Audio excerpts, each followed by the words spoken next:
Good morning. Rise and shine from the Rio Vallen. It's the final day of the European Athletics Under-20 Championships in Boras, 60 kilometers east of Gothenburg in Sweden. The fight for medals continues across 2 sessions today. This event, the crowning of glory, the key for development and the maker of dreams as well. Little cloudy today though, bit of a chance of rain that we saw dramatically fall during the heptathlon conclusion the other day, but should be another exciting morning and evening. We have the race walks coming up soon, along with a number of finals in the field, 400-meter hurdles finals, also a number of champions to be decided. So just getting ready there for the men's discus, which will kick us off in a few moments' time. My name's Alex Seftel, and alongside me is Phil Minchell for commentary. Good morning, Alex. Well, we had a terrific day yesterday. I think everybody agrees that, and so we're what is it now? We're at the halfway point as far as the medals are concerned, even though we're going into the last day. And we've got 22 gold medals to be decided today on this, the 4th and final day of these, the European Athletics Under-20 Championships. Well, these championships have been on the books since 1970, when they first got official recognition, and every year they just get better and better. And we've seen championship records here, plethora of national under-20 records, some national under-23 records, and even a smattering of senior records. So there we see the timetable for this morning. 9 gold medals to be decided during the course of this morning's session. Slightly unusual timetable setup, not unique. We remember gold medals being decided at the Rio 2016 Olympics, of course. Not just gold medals, but we also remember probably a world 10,000 meter record set at about, what was it, about 11 o'clock in the morning local time there in Rio. Couldn't believe our eyes on that occasion. We didn't think anybody was capable of running that fast that early in the morning. Well, we'll wait and see whether everybody's had their coffee and breakfast and is wide awake here this morning. Have you had your breakfast? I did a little while ago, and had it with a few friends, and just taking it easy, because you know how it is on these trips. You do tend to sort of overindulge if you're in a hotel storing up. What we have needed is obviously lots of coffee, because it's been long hours. But we do hope you've enjoyed the live stream coming to you from Boras, and we have further live streams coming up in just a few weeks' time. We have the European Team Championship Super League from Bydgoszcz, and I'll be there, and Alex you'll be in Sandnes for the first league, I believe. Yes, so watching what should be a very exciting contingent of Norwegians, not least, who've had an excellent weekend everywhere from here in the pole vault, with the Lillefoss winning gold, to the European senior record of Carsten Warholm, a European under-20 record of Jakob Ingebrigtsen as well.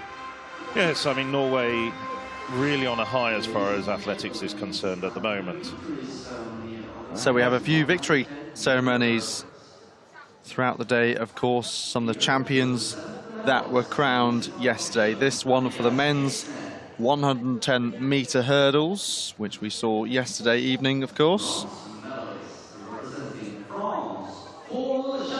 So there were 3 Frenchmen in that final, and the best of them, Paul Chaboty, who takes bronze for his country.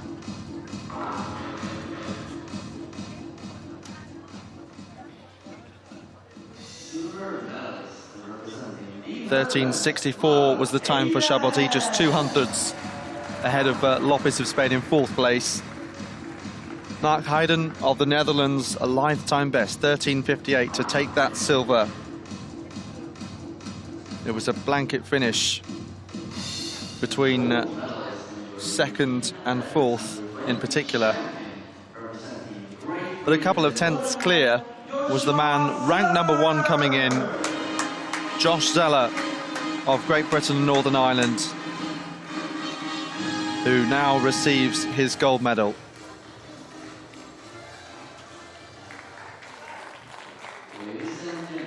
And his country also topping the medal table. Plenty more to be decided, though, of course.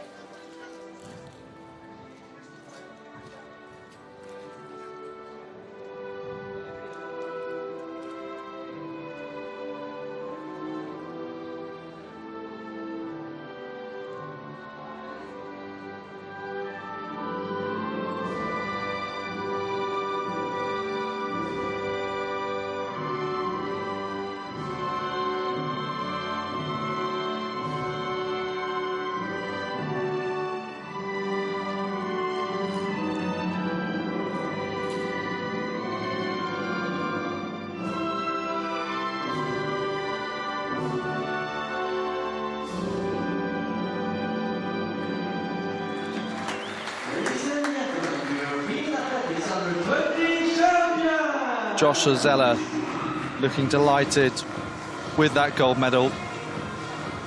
There we are, confirmation of the result from last night on the screen. And that was the third gold medal to be hung around the neck of a British athlete here in Boras, and Great Britain and Northern Ireland do lead the medal tables with 3 golds, 1 silver and 4 bronze. Also 3 gold medals at this stage in the championship after 22 events have been decided. Ukraine and Italy, and 2 gold medals to Netherlands and Germany apiece. But a very wide spread indeed of the gold medals, going to no less than 13 different countries so far, and I'm sure there'll be many more countries getting on the medal table. And I think it was 26 different countries who've actually had a medal of some description. Well, there's the start list for the women's 10,000 metres race walk. So it's 25 laps of the track. Traditionally the longest event on the track at these under-20 championships. Of course,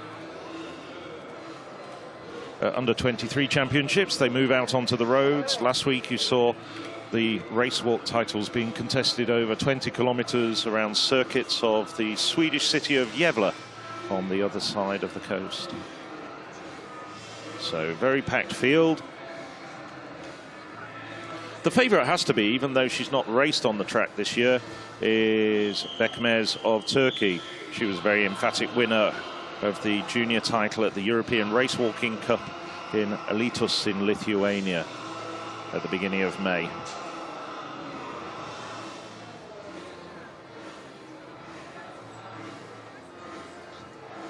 Fairly eclectic choice of music this morning. We're hearing Iggy Pop's The Passenger.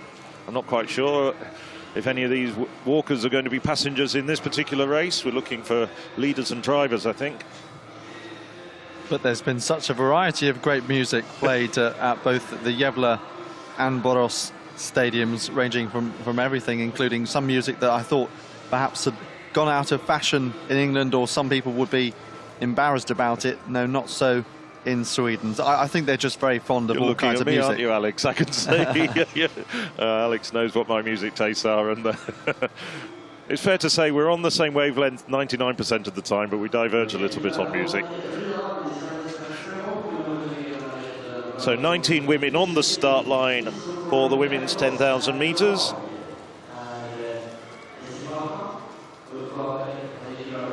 Also looking at the very good Greek Olga Fiasca as well, and Pauline Stey of France. So we could see a variety of countries getting amongst the medals.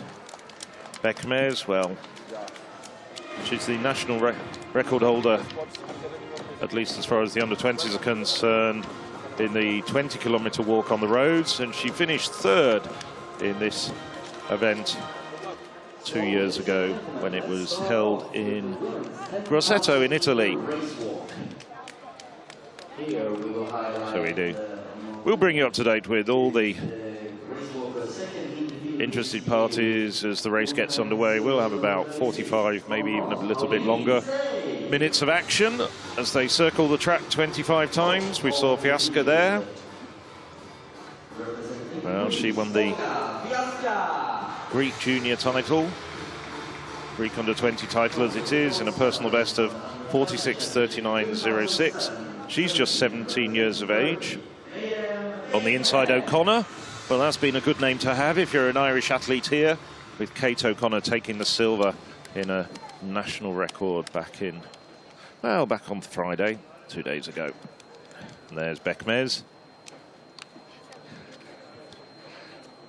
She looked a very nervous figure 2 years ago. I remember watching her and thinking, I'm just wondering how she's going to cope with this, and she managed to finish with a bronze, and nowadays she looks a very confident figure, a mountain of international experience. She was 2nd in the World Under-20 Championships 12 months ago, 2nd in the World Under-18 Championships back in 2018, and nowadays, even though she's just 18, racing over the senior distance of 20 kilometres on a quite regular basis.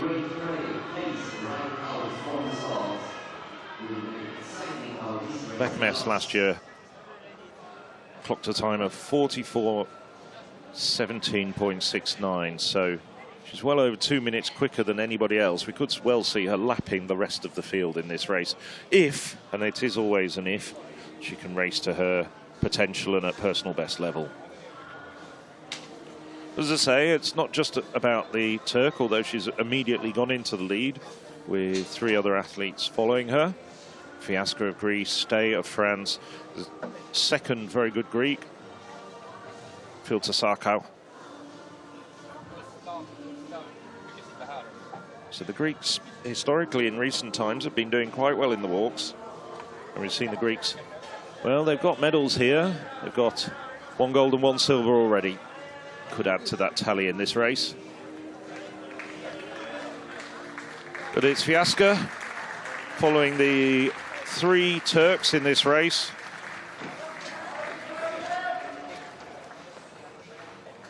Demir and Dost, well, neither of them have raced on the track this year either.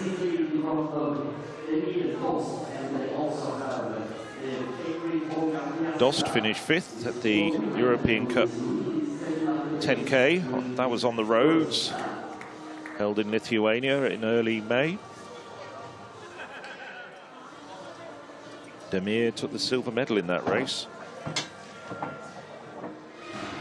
just finishing behind Bekmez. So you've got gold and silver medalists from Elitos here, and that's a good form indicator.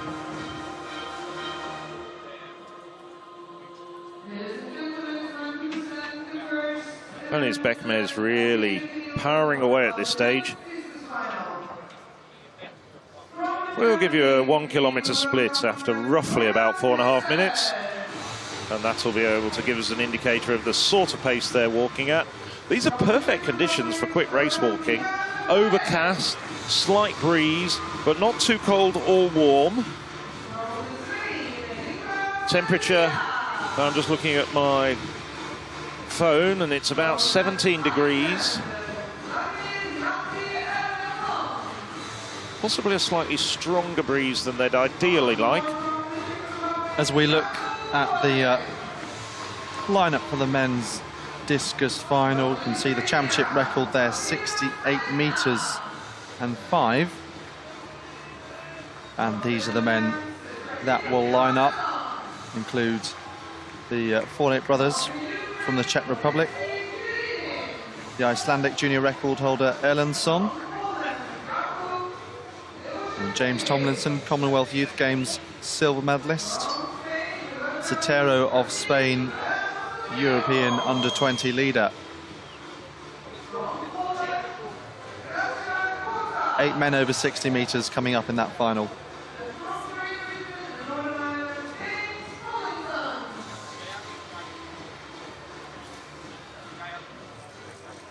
So in that leading group, you've got the World Under-18 silver medalist and European Under-18 silver medalist as well. Just having a look here. Yeah, difficult to tell. It wasn't Bekmez who got it, but it could have been either Dost, Demir or Dost, yes. Then quite a gap back, about 30 to 40 metres back to the chasing group, which is led by Pauline Stay of France. So just coming up to the 1 kilometre mark.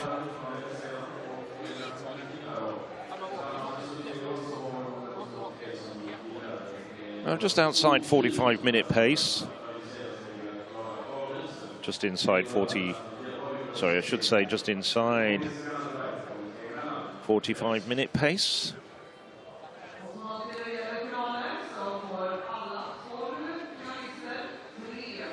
So pretty healthy time.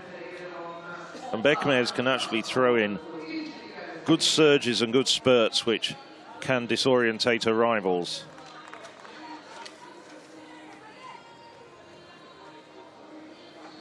Championship record of 42.59.48 by Lashmanova in Tallinn back in 2011. So Michal Forate of the Czech Republic, 61.18 at best here in this first round. So he's qualified for the final. which he wasn't able to do at the World Under-18s or Under-20s the last couple of years. Close to the edge of the circle, just maintaining his balance. 58.77, the best of the couple of throws so far.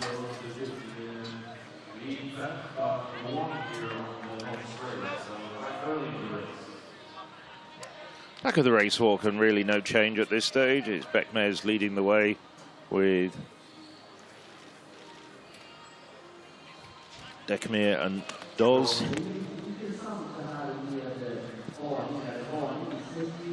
With the Greek Fiasca bringing up the rear.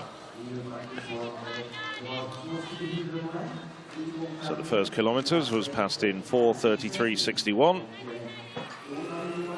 Been saying bang on 45-minute pace.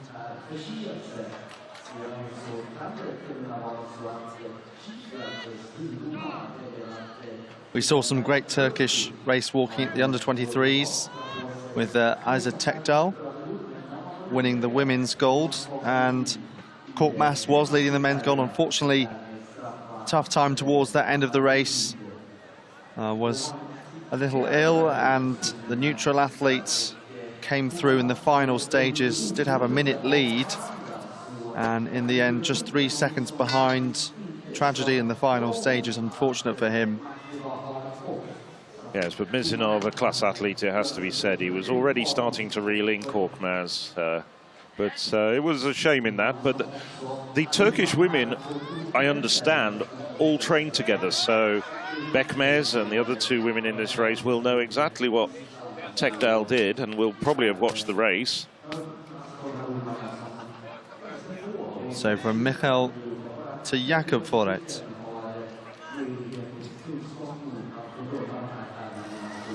Early stages of this discus final. Seem pretty happy with it. Looks like a further throw. Slightly better lifetime best as well, 61.75.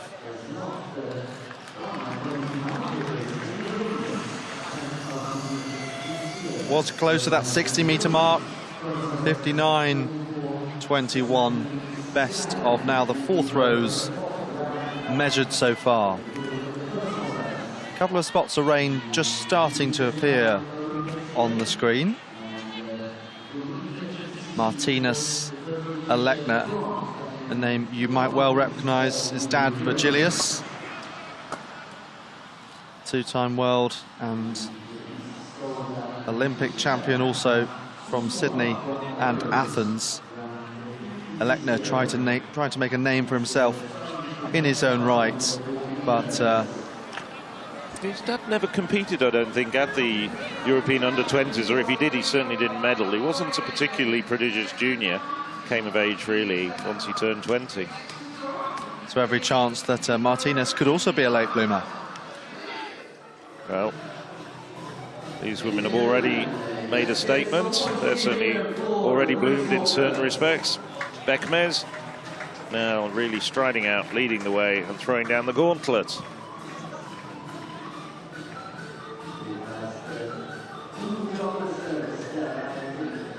Well, they've been together for some time, Phil, but it looks like the Belarusian behind them possibly starting to close a little bit, Zubkova. Yes, Zubkova has really moved out of the chasing pack and starting to reel in the leading quartet. Probably only about 15 metres now between that quartet. I get the sense that this might be a slightly slower kilometre. We'll bring you kilometre splits. Yes, indeed it was quite a significantly slower kilometre. They went through in 9:15.58. Kirillin of Ukraine now in the discus. They took gold in both the men's and women's hammer, but got his technique all wrong there.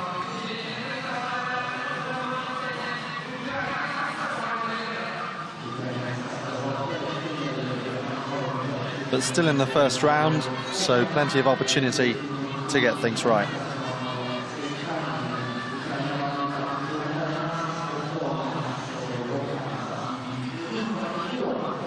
Jakob Foret Mikkel Foret and Hassler of Germany in those medal positions, as I say, early on here in the discus final. Subkova now up with the leaders. So leading group of 4 becomes a leading group of 5. And certainly the group behind them, led with 3 Spaniards in there, is closing down as well. So Beckmers, well, she strung out the field, and indeed the full 19 women going back about 150 meters, but just slowed down. I think this may be a feature of this race. She puts in a couple of fast laps, slows it down a bit, puts in another couple of fast laps, and that's a way to really test the walkers, who are our main rivals for a gold. I think the chasing group is now also moving a little faster than the leaders, and the Belarusian choosing to move up fairly quickly and join them. So here's Sotero then, 17-year-old national junior record holder, 63, 68 at best.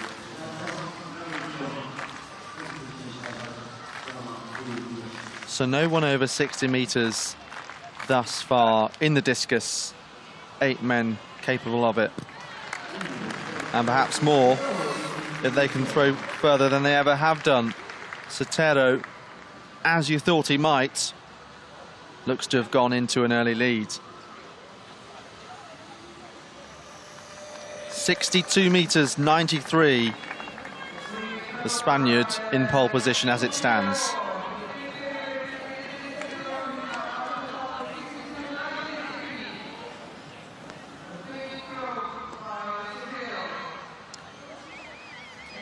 Just as I say that, Beckmans has indeed tossed in a bit of pace, and Subkova once again, after almost getting up with the leaders, has dropped back.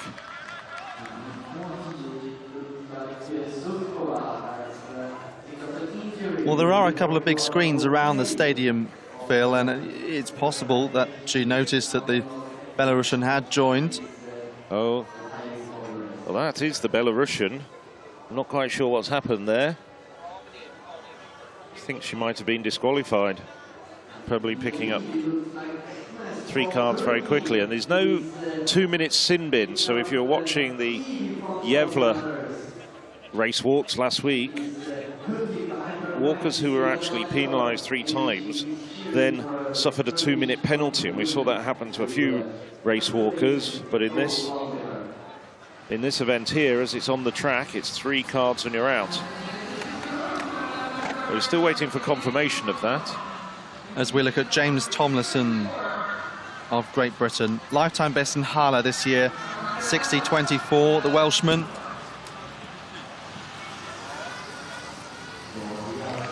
Co-captain with Holly Mills, who was 4th in the heptathlon. A couple of lifetime bests on the way to it as well, but he's a very confident young man, very well spoken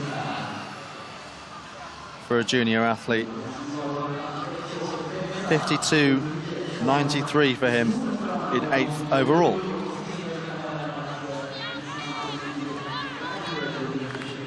Well, as you might have seen in the background, because by coincidence, as you're watching that discus throw, it was the moment when Beckmez surged.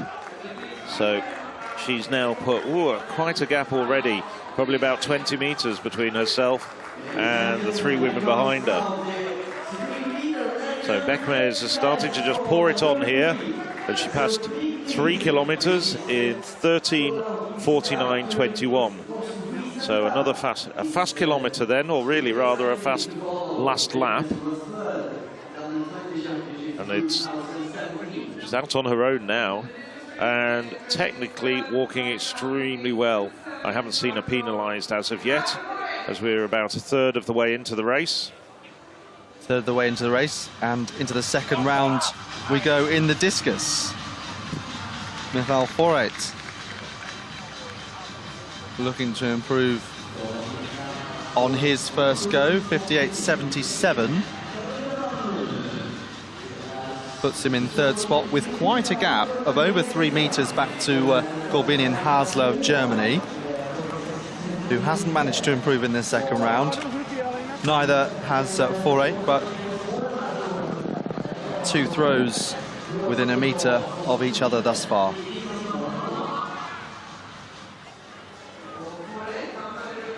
Oh, Beckmez now just pouring it on down the back straight of this Leeuwarden Stadium. A stadium that was built back in 1941 and has undergone several renovations since then, most recently back in 2013. It's now a very nice stadium indeed. On the back wall, I'm sure we'll see a few shots of it. Beckmez now turning into the home straight. On the back wall, there's an absolutely fantastic mural following on from the murals that we've seen around the town centre of 6 athletics disciplines done by an event ambassador, Shai Dahan. Olga Fiasco gets her first warning. The Greek wearing the sunglasses. 3,600 metres, so 16 laps, 9 undergone for the leader, Beckmez.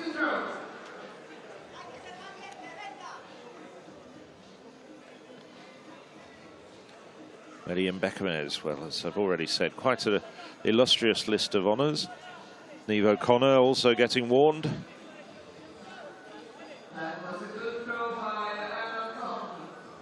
O'Connor looking to follow in the footsteps, literally and metaphorically, of good Irish walkers of a recent vintage like Olive Laherne and Kate Veal. There's no doubting what's going on here. Well, she's taken off her sunglasses. I wonder where they've gone. I don't see them in her hand. She also took off her hat and discarded it just by the finish, so certainly taking things seriously. Well, Jakob Foret, early leader, now in second overall. Can he get over 60 metres here? That's the target. He's done it. White flag goes up.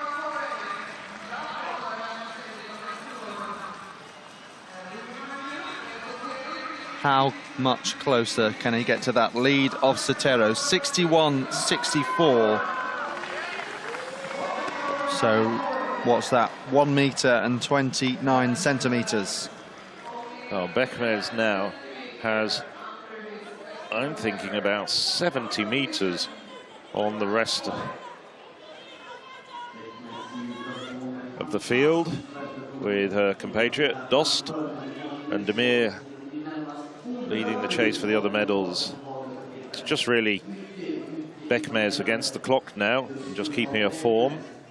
Just saw their officials leading off a disconsolate Hannah Zubkova, who was disqualified early into the race. Beckmez just going through 4 kilometres in 18:18:17.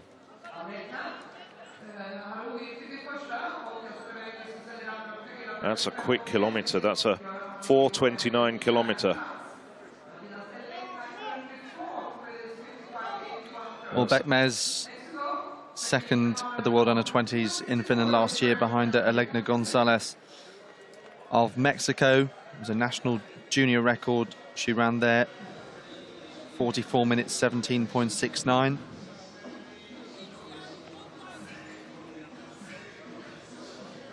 The second European was also a Turk, as may well be the case in this race. Tekdal, who won the European Under-23 gold in Yevla, finished in 8th place. Yes, as I was saying, the Turkish women, I know for sure, generally train together, and I think that also some of the Turkish men train in the same group as well. Turkish race walking really came of age about 10 years ago. But prior to that, it was a bit of a surprise to see a Turkish race walker on the international scene, and then suddenly a big group of them burst onto the scene at European Under-20 and Under-23 level, and they're carrying on now, of course, to senior success. 14 laps to go for the Turkish leader there. Here is Elegna, hoping to get a measurement in the second round of the discus final. Gets the white flag, the Lithuanian. 55.81. So a fair way off that third spot, but a solid effort on the board.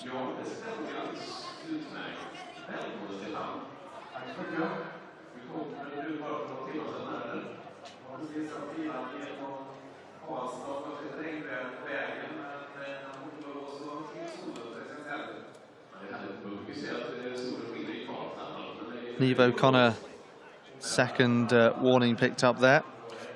Yeah, she's struggling a little bit. This is a tough race for O'Connor. Clearly having a tough time out there. Not so Marianne Beckmaz. Continuing to fly down the back straight once again. And she's going to start. Well, she's already lapped O'Connor, so she's going to start lapping the rest of the field now. So she's going to reel them in as they go. You can see the judges down there, warning one of the Italians. Also Joanna Pontes, but there was another card being brandished there, as you saw.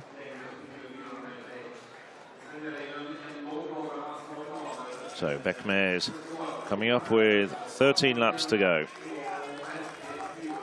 Just before the halfway point.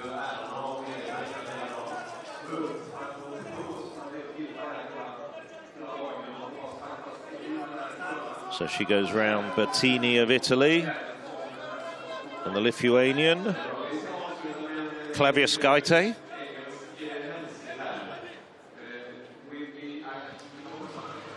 As we return to the discus, 42.91 from Kirillin.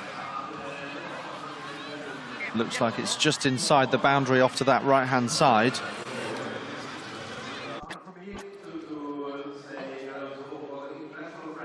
Not looked that happy so far, it's fair to say, the Ukrainian. Improves to 57.20 though, significantly so, up into fourth place and 1.5 meters off the medals. Well, Beckmaz now about 150 meters clear of her nearest rivals. Whereas Yaciel Brian Sotero goes into the circle, the man from Las Palmas. Yeah, so he's seen his lead close a little, but you feel he can respond to what Foret has managed. He certainly can respond. Sotero, 63.68 his lifetime best, just 17 years of age as well. But slipping out the circle there. That does show you what he's capable of, though.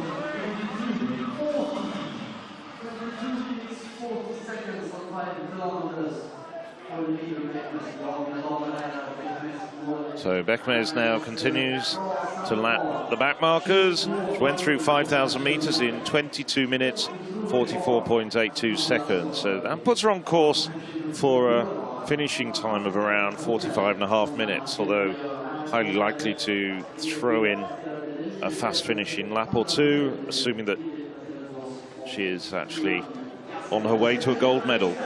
Those runners that she's just lapped, as we see, that looks like O'Connor. It is.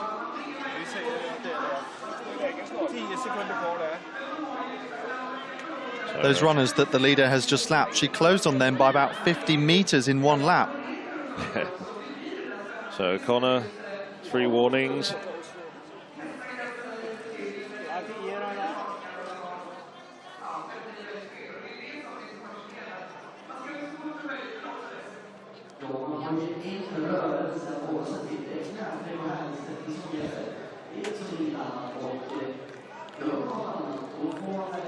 Well, Beckmaz now starting to lap some of the women who are in the top 10 of this year's European rankings. That's the diminutive French woman, Moutard. We saw the French women warming up on their way to the stadium. She was one of the ones who nearly ran us down this morning, wasn't it? At about 8:30 this morning, as they were warming up for this race.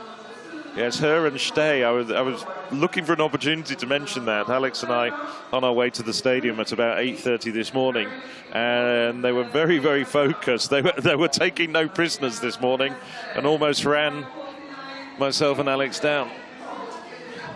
James Tomlinson into the circle for a second time. Full of confidence is Tomlinson, so he's lying at the moment in 11th place. This looks like a good improvement though. Over 60 metres this year. 57.63, he's up into 4th place. That gap between 3rd and 4th was 3.5 metres, and in this round it has now gone down significantly. Yes, and significant way back is this group of 3 women battling what it would seem like to be for the silver and bronze. So we've got Dost and Demir of Turkey with Fiaska of Greece. About 200 metres in arrears of this woman. Well, O'Connor was briefly sanctioned, spent a bit of time in the sin bin, and now Bekmez laps her for a second time.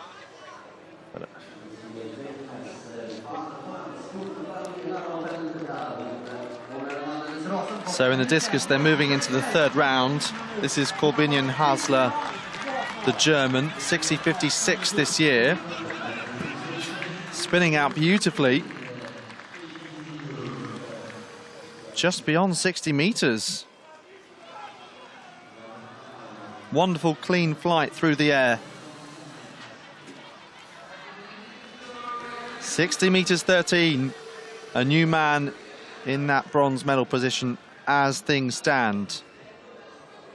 And Bekmez continues to stride out, seemingly on her way to a gold medal, and a gold medal by a very, very significant margin. Well, we've seen quite a few convincing, dominating winners here, none more so than Amy Hunt last night in the women's 2,000 metres, 200 metres. And this is the battle for the silver and bronze. Dost, Demir and Fiaska. Fiaska wearing the blue bib as the fastest European on the track. As we were saying, Bekmez hasn't raced a 10,000 metres on the track. And now it's the 4 chasers who are starting to lap walkers.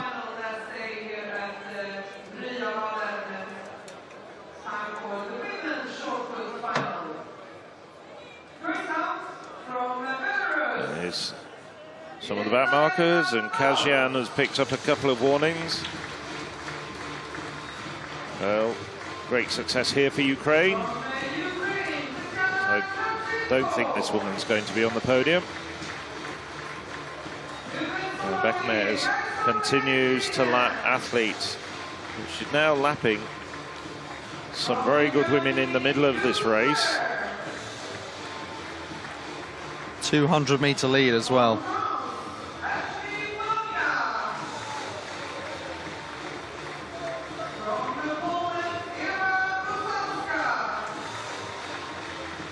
So the women's shot put final also soon to get going. Yes. So the women's shot put final, and it's got one very big favourite, Jarida van Klinken of the Netherlands. Now, Van Klinken, it was sensational that she crashed out in the qualifying of the discus when she's reached the finals of the World Under-20 Championships last year and the last European Under-20 Championships. But she looks in great form in the shot put qualifiers. It's still the 3 chasers, but now it's Demir who just takes over in front. The Greek athlete looking pretty composed and confident. I just wonder whether we might see her push on and take over that second spot before too long. Yeah, she's just been walking in the slipstream of the 2 Turks in front of her for the vast majority of this race. Indeed, really from the gun once Bekmez started to push the pace a little bit. So about 2/3 of the way into this race, just about 30 minutes, a little bit more now, of walking undergone for Meriam Bekmez. She can see the marker, which says 8 laps to go. And behind her, Dost, Demir and Fiasca are starting to reel in the back markers as well. So this is Elżbieta Dortz. Dortz gets things underway. 16-metre putter at best. So just under 16 metres, so a good start for Dortz.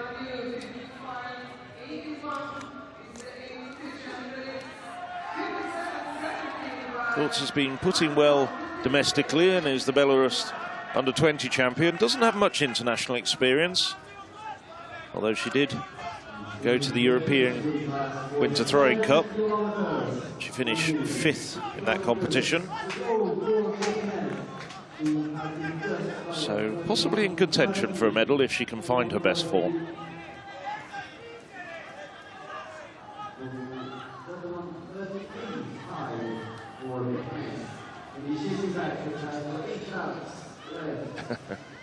Quite a long wait, a little bit of frustration starting to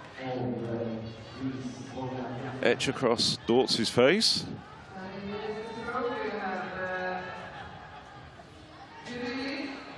Oh well, while we wait for that distance to come up.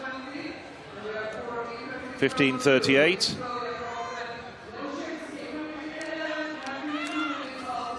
There's Sarah Omareggi just crossing your screen, the good Briton. Now we've got Tatiana Kravchenko. Well, Ukraine throwers having a terrific championship so far, with Kokan and Ivenko taking golds in the hammer. Kravchenko, well, 15.80, so probably will need to improve a bit if she's to get amongst the medals. Just really ranked outside the medals at the moment. Probably about 8th on the European under-20 rankings at the moment. But what a better place to try and get a personal best than the European under-20 championships.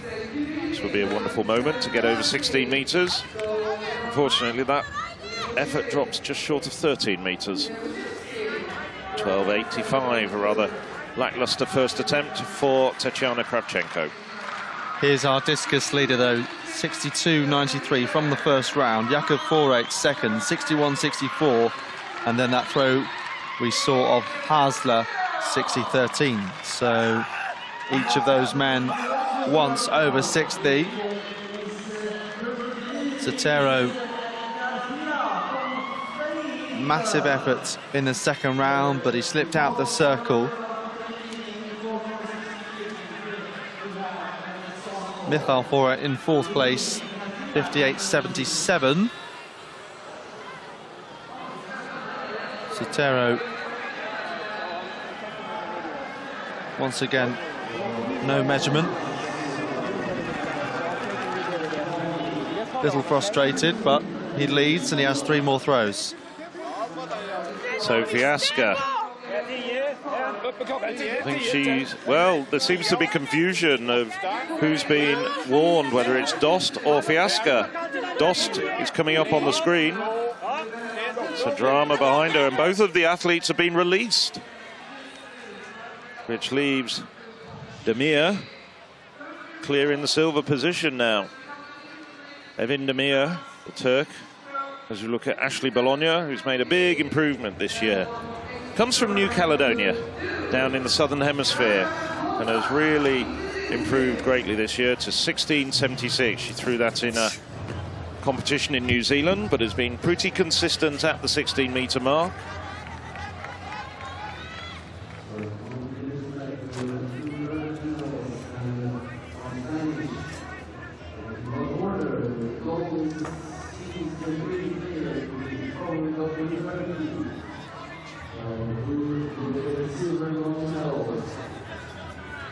.54, so decent start for Bologna. She'll want to obviously improve, though. Personal best of more than a metre. And this is Eva Rajinska. More modest 15.23 putter at her best at the moment.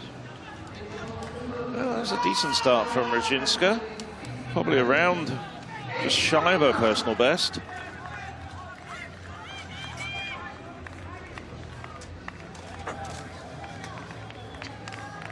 (15.19). That's only 13 centimetres down on her best, so a good start for Rajinska, regardless of whether she comes away with the medal or not. Now, Jarida Van Klinken. She's got a point to prove after crashing out of the discus qualifying. She's more than a metre ahead of the best of the rest, and that's a massive put. That's a big put from Van Klinken. She stamps her authority on this competition. Well, she took third at the World Under-20s last year. She was second in the shot put 2 years ago in Grosseto. It's now looking as though she's the favourite for gold. 17.39. Well, no other European putter has gone over 17 metres this year. So somebody's going to have to make a big improvement if they're going to take the gold medal away from Jarida Van Klinken. Well, Erna Gunnarsdottir just finished her first year at Rice University in the United States. Well, has thrown over 16 metres. Has a best of 16.13.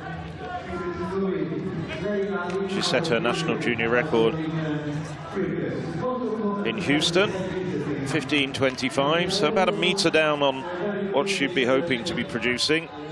But nevertheless, 2 more puts for every single put competitor. Well, Amanda Ngandu Ntumba got the discus bronze. The shot put very much her second event. Good start, about 15 metres. She was to get a medal. She'll be the first person at these championships to take 2 trips to the podium. We do expect a few others too, not least of which will be Tilda Johansson. The Swede won the 100 metres hurdles in very impressive fashion yesterday and is probably the marginal favourite for the long jump, although there's a couple of very good other competitors in there. Well, Turkey seems to be on route to at least 1 gold in the 10-kilometre race walk, which is going on the track. This is Pina Akol.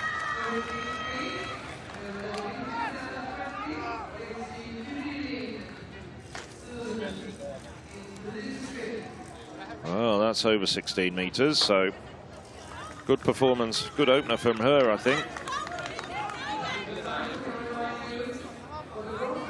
15.82. She put 16.15 recently to win the Balkan Under-20 Championships. Well, Bekmez,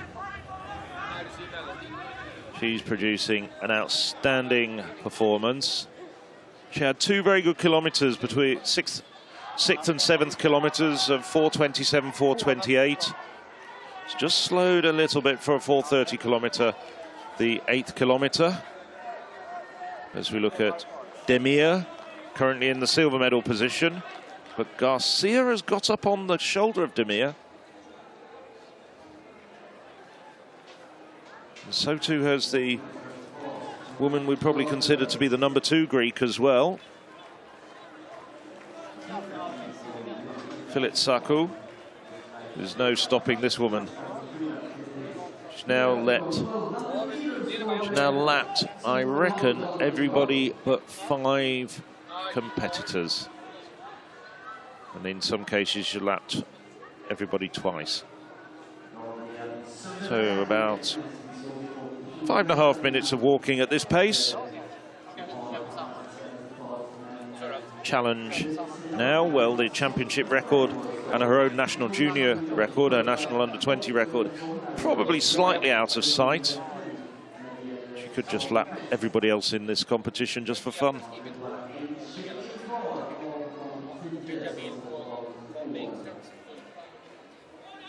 Well, This is the battle for the silver medal, and it's looking as though Garcia's involved. As to Flitisaku. Yeah, they were some way back from Demir a little earlier on, and for much of the race. Yes, Demir, though, going through all sorts of agony. You can just see the expression on her face. And a bit further back, we'll try and give you an assessment of how far back is Dost and Fiasca, who are challenging for the medals as well. So it is indeed Mariona Garcia in second place. Well, Flitisaku now also up there. So that's the battle, Greece and Spain.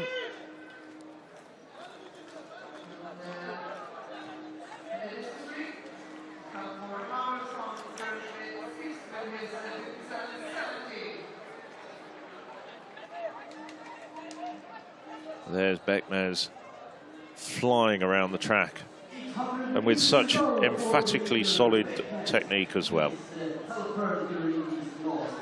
Yeah, contrary to the graphics, try and confirm that the Greek is indeed on the lead lap, because we think she is.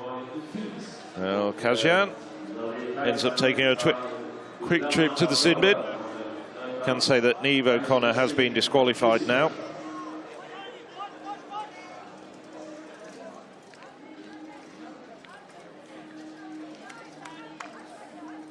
I think there was some controversy over Dost and Fiasca's trip to the sin bin, but at the same time, it is coming up as though they've been warned 3 times, both athletes. But not a single warning alongside the name of Miriam Bekmez. So she's now in the final kilometre.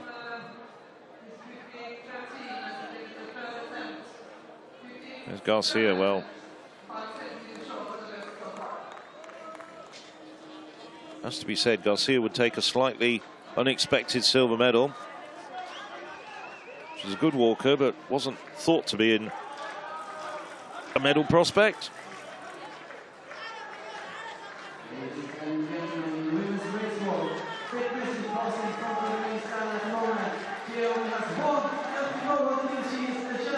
So Bekmez now lapping her own compatriot, Kader Dosk. Now seeing the back of Miriam Bekmez, who just has a little under 1 lap to go.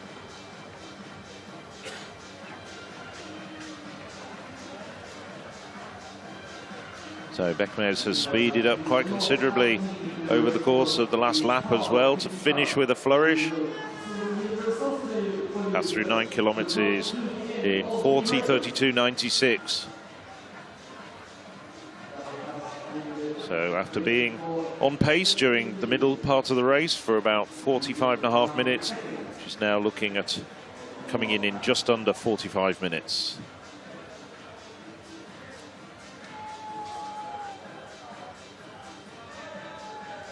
So Bekmez now just a challenge to see whether she can pick off a few other people before crossing the line and taking the gold medal.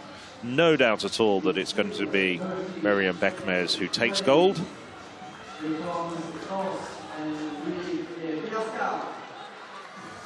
Well, Turkey, silver and 2 bronzes already in this championship, but now on their way to getting a gold medal. Well, Demir just challenging briefly, but it's a bit of a Pyrrhic challenge considering she's a lap behind. So coming through to the finish line, Miriam Bekmez, a fantastic performance from the diminutive Turk. Miriam Bekmez takes the first gold medal on the final day of the 2019 European Athletics Under-20 Championships. 44 minutes, 44.53 seconds unofficially.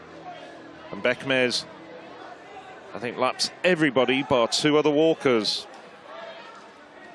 Well, Bekmez grabs a Turkish flag and, well, having got the silver medal 2 years ago in Grosseto, climbs up the podium. She was the prohibitive favourite, having won in fine style the European Cup in Alytus in Lithuania back at the beginning of May.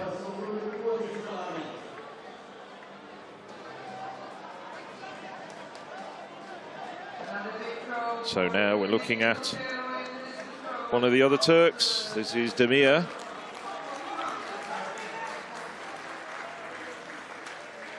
Well, you may have caught there was a bit of confusion there because the Greek athlete stopped at the same time that Bekmez crossed the line, and she's now continued back in the race, as you'll see in a moment's time. But a lap of honour as her teammate Dost, the Turk, comes through. This is Dost and Fiasca.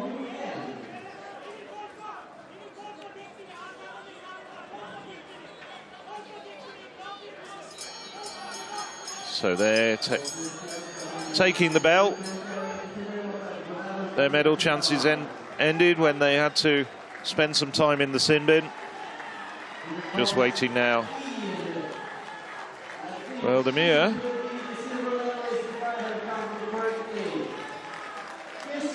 with a flourish has got past the Spaniard Garcia, and Demir is all out on the track.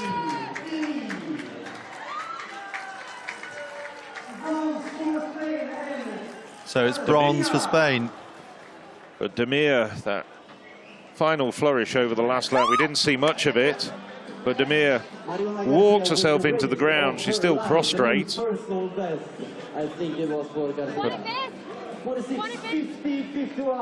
But Garcia of Spain takes an unexpected bronze. Wasn't even ranked in the top 10 this year. And now Filtsaku crosses the line in 4th place, but well, I'm not sure she does, actually. I think she may still have had a lap to go, and this is what the confusion's about. No, we're not. I think she's stopped early. Certainly by 1 lap previously, yes. No, indeed. She just crossing the line was Pauline Stey, who's clocked her French under-20 record of 47:09.85. No. Well, it's not been a good day for the Greeks. We've had Fiasca, who had to spend time in the sin bin. And then the second Greek, who at one point was up in medal contention, Filitsaku, who stopped a lap too early and seems to be remonstrating with, well, I don't know who, to be honest, whether it's part of the Greek team. Well, Bekmez, the European champion, just over to help her compatriot Demir to her feet. Demir took the silver medal with a quite astonishing last 200 meters to overhaul after being firstly overtaken, but to get back in contention with Garcia. Garcia couldn't respond. But Bekmez finished, well, almost a lap in front. And Dost, Dost came through for 6th place after being penalised. Fiasca 7th, and Moutard, the second Frenchwoman across the line, 8th. So Mariano Garcia, well, Spain, fine race walking tradition. So both the men's and the women's 20-kilometre titles in Berlin 2018 last year. Garcia came here not really expected to be in contention for the medals, but when the sanction of Dost and Fiasca happened, it opened up possibilities for other people to get on the podium. Still leading in the discus is Sotero. This is Michal Foret of the Czech Republic. Huge throw from him, over 60 metres. Looks like he's the 4th competitor to do so. So not making it through into the second half of the competition in the top 8 are Kotsak, Garcia, Alekna and Erlendsson.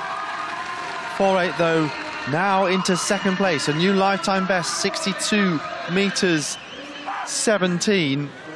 So a metre further than he's ever thrown before. Shot put also going on. So Gunnarsdottir, 15.25 in the first round. That's much better. That's certainly an improvement for the Icelandic putter.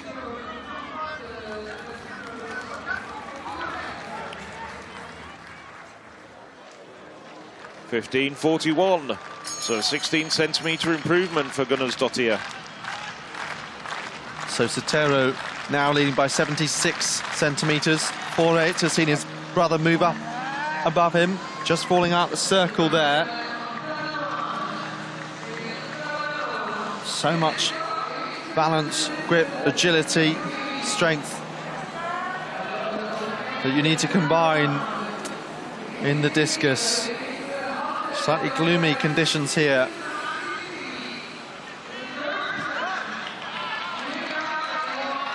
But the light shining on Sotero of Spain. 62.93, his best. Live here in the 5th round. The Spaniard on top.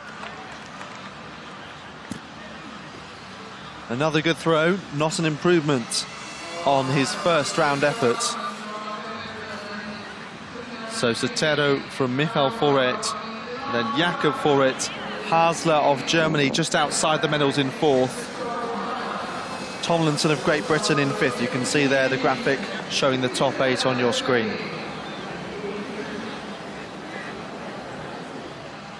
Foret and Leberzewski of Poland, the two that have improved in this 5th round, 5th and 7th respectively. One more go each.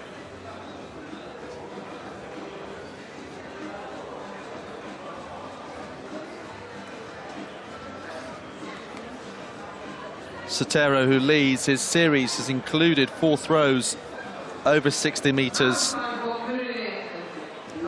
Now,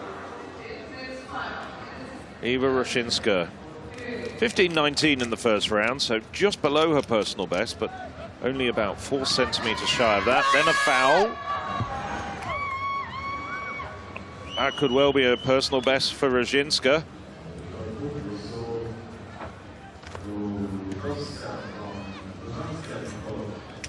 Brzezinska has been throwing well for her level. Not a 16-metre putter yet, but 15.32. So that adds 9 centimetres onto her personal best. So, I said this a few times yesterday, wherever she finishes now, she can certainly come away from Boras and feel pleased with the performance. Jorida van Klinken. Oh, another big putt. Not as far as her first round effort, which sailed over 17 metres. 17.39. Just shy of 16 metres with a following effort. That's, again, just below 16 metres.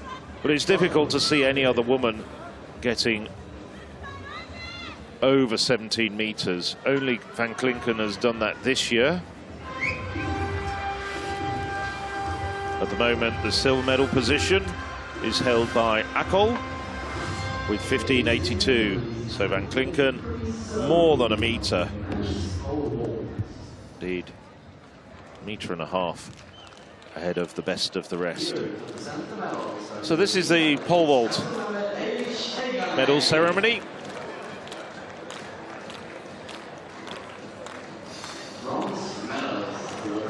Medals presented by European Athletics Council member and Estonian Federation President Erich Tegemägi. Robin Emig takes the bronze medal.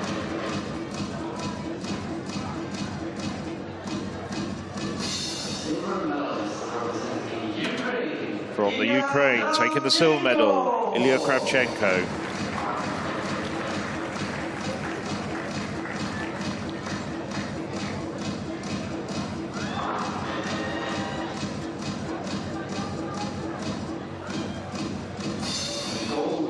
Gold, 2 heights better than anyone else. Another Another man who's helped Norway have such a terrific weekend, Pal Hagen Lillefossa.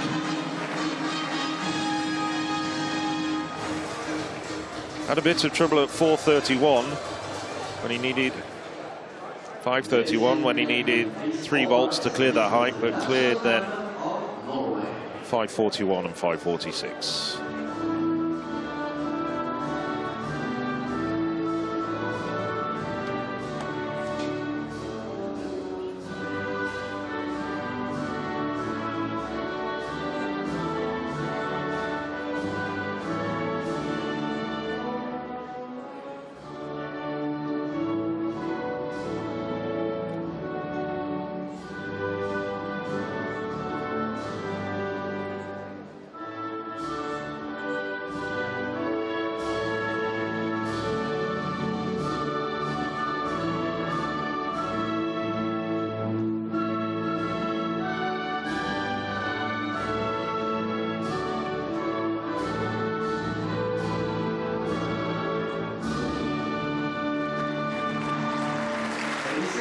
So the Norwegian national anthem.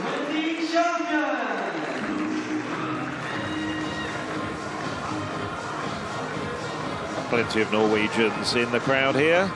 Some of them even family and friends of Pal Hagen Lillefossa. James Tomlinson in the discus. No improvements in this last round. So Tomlinson is in 5th place. Quite a big lifetime best needed for a medal, 61.64. That could be close to his PB though. For the Brits, hugely privileged to have the opportunity to throw at the Hala Verfataka in Germany recently. Was hoping to do well in a country equally passionate about throwing. 60 metres and 1. So a good series from the Brit, generally improving through the competition. Just 12 centimetres off 4th place, Corbinian Hasler. I think he'll be fairly pleased with his day's work, James Tomlinson. A bright talent, as is Corbinian Hasler of Germany. He is capable of a medal, potentially. Is that just inside the boundary? I don't think it is, unfortunately for the German, judging by the response of the officials, who were watching it closer than we were. Yeah. Frustration for him. So Tomlinson the only one to improve in this last round.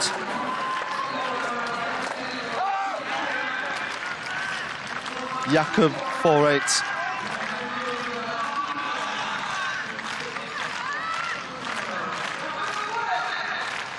You can be sure he'll go for it. Was in silver earlier on. His brother's overtaken him, and it's going to stay that way. But 2 medals for the Czech Republic. Likely to be silver and bronze, unless Michal can change that. Already that new lifetime best, 76 centimetres off Sotero of Spain.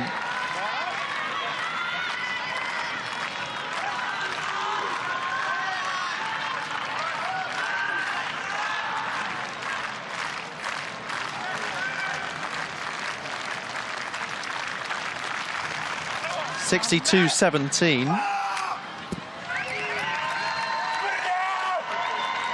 So still absolutely delighted to get that medal.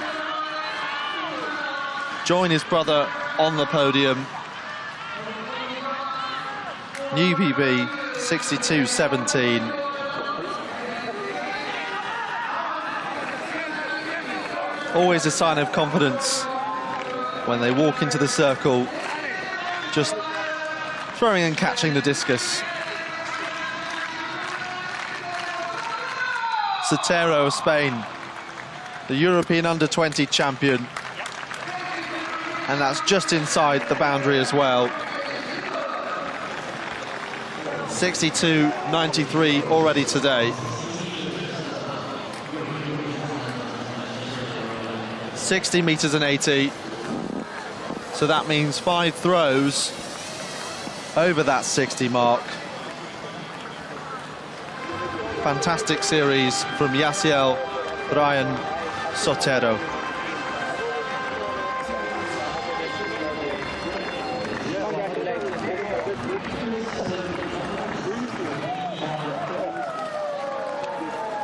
So another gold for the Spanish at these age group championships, under 23s. Hammer gold through Gonzalez. And now discus at the under 20s for Sotero. So the great decathlon over the last couple of days. Marcus Rook, 22-second lifetime best in the 1500 metres to come through and take the bronze medal. Little surprised that we didn't see a German on the podium. Neugebauer, Kloot, Diakite all look pretty strong coming in. Leon Mack, an excellent second day to come through and take silver.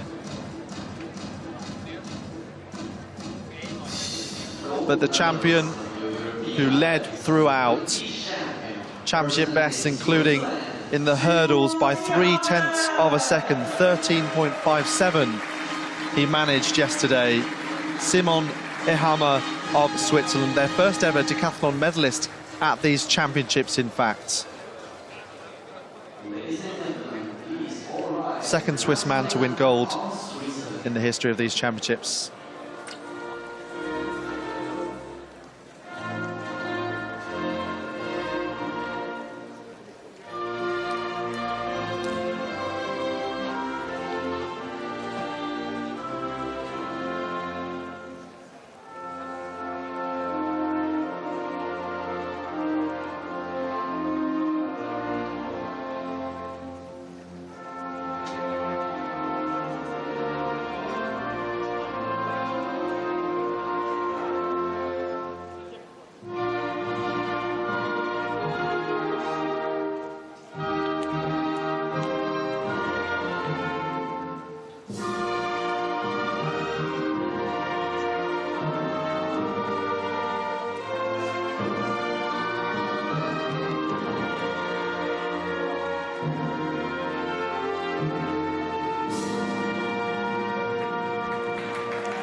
It was wonderful yesterday after the conclusion of the decathlon to see around the mix zone and the camaraderie between all of these men, all celebrating, finishing after 10 events, a grueling task. But gold for Switzerland, silver for the Netherlands and bronze for Norway. Yes, it's very rare amongst multi-eventers to actually hear of any serious personality conflicts. I know back in the 80s, famously Daley Thompson and Jürgen Hinkson, who were swapping world records at the time, didn't like each other. But there's fantastic camaraderie, as you say, generally. As we look now at the results of the women's 10,000 metres race walk, Meryem Bekmez winning in 44:44:50, and it was a Turkish 1-2 with Evin Demar coming through the silver medal and Mariona Garcia taking the bronze for Spain. Spate of personal best all the way down the line.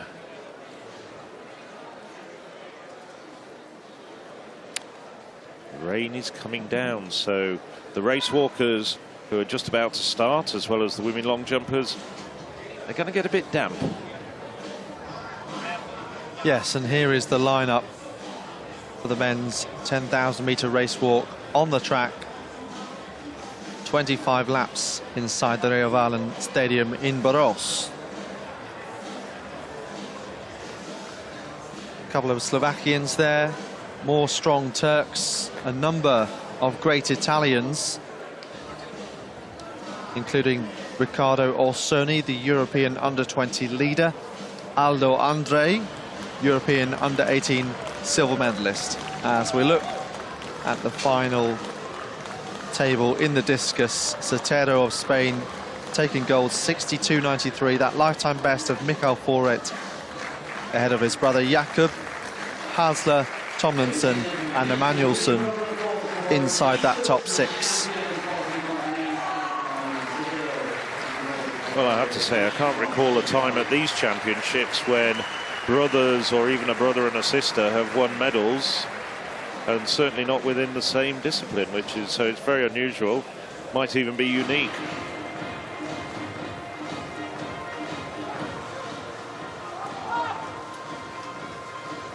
So ready then for the men's 10,000 metre race walk. The rain coming down hard here in Sweden. Lukas Nicolek, European under-18 champion in 2016. There is Corsi, lifetime best over 10,000 metres, 10k, 15k and 20k in the walks this year.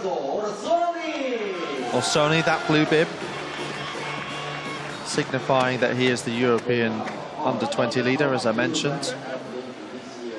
Santos of Portugal, Schmidt representing Germany. Andre, silver in Euro last year in Hungary. Konessa of Spain. Hocharenko of Ukraine also. They are quite closely matched, these men.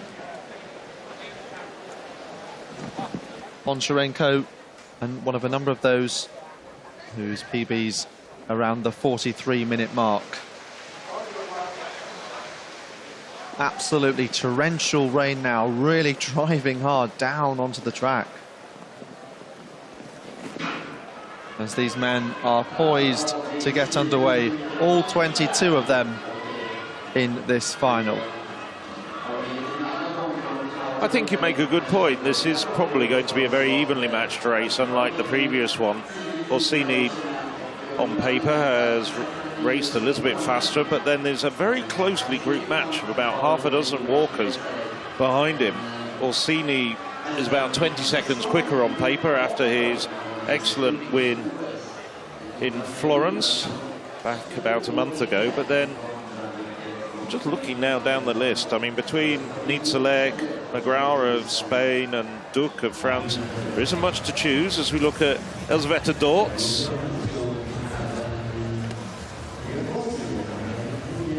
Dortz now in the 4th round. This is live.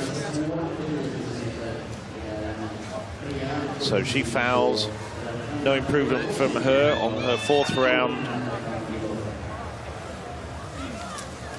So Dortz still in 5th place with that 15:38 she put with her opening effort. Now Gunnars Dottir, 15:41 to her name in the 2nd round. She's just 13 centimetres away from Ashley Bologna's put, which has her in the bronze medal position, but that's not going to improve.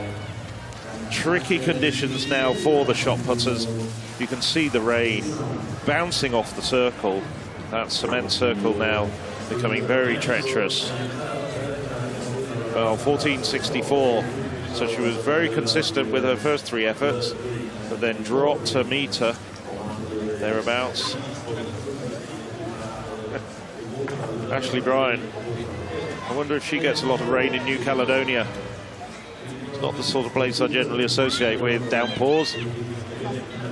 She was asking the referees nicely if they could try the circle. They declined.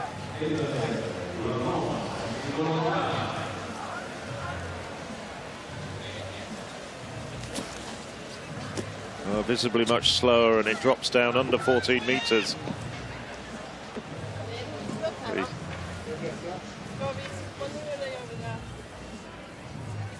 So what Discott's learned there, yes, you just see a tap, so going on the footboard, so that marks as a foul. Brzezinska did get a personal best in of 15:32 before the downpour. It's probably only going to be brief, but I have to say that water's getting in everywhere. That was the key point there, before the downpour. So Akyol in the silver medal position with that 15:82. And indeed, on paper, she is 2nd in the European standings behind Van Klinken. All things considered, that's not a bad put.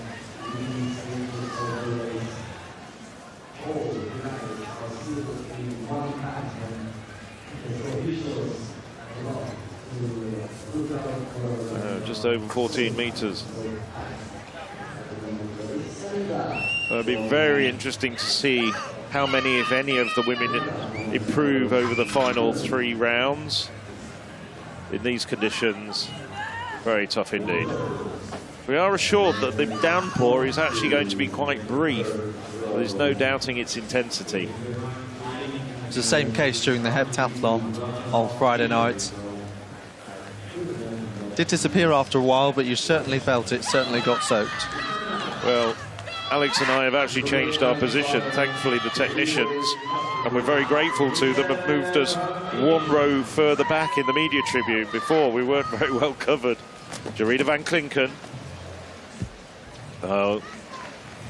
16 metres or thereabouts, but not over 17. You can see the look on van Klinken's face, her disgust at these conditions. I think we should have started the condition anew and just have 2 gold medals, 1 for the dry half and 1 for the wet half. I think van Klinken would still win both, though. Credit to all the officials out there as well. They're now all suitably kitted out with rain ponchos to keep them dry, because they're obviously not moving about as much also.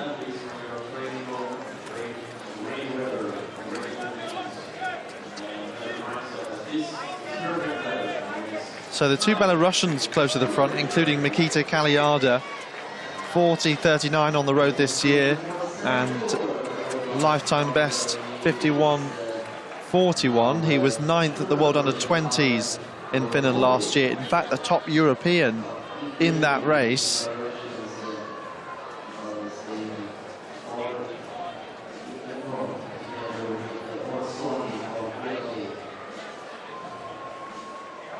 So a huge number of athletes in what is effectively a leading group, just beginning to spread out slightly though.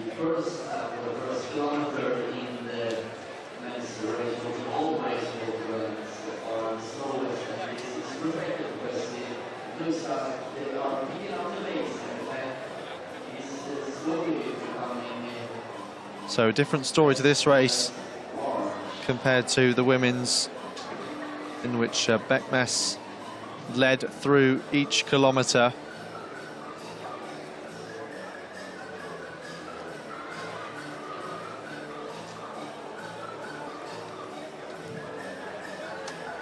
Pavel Olkovic of Belarus took the first 1,000 metres in 4 minutes 24.74.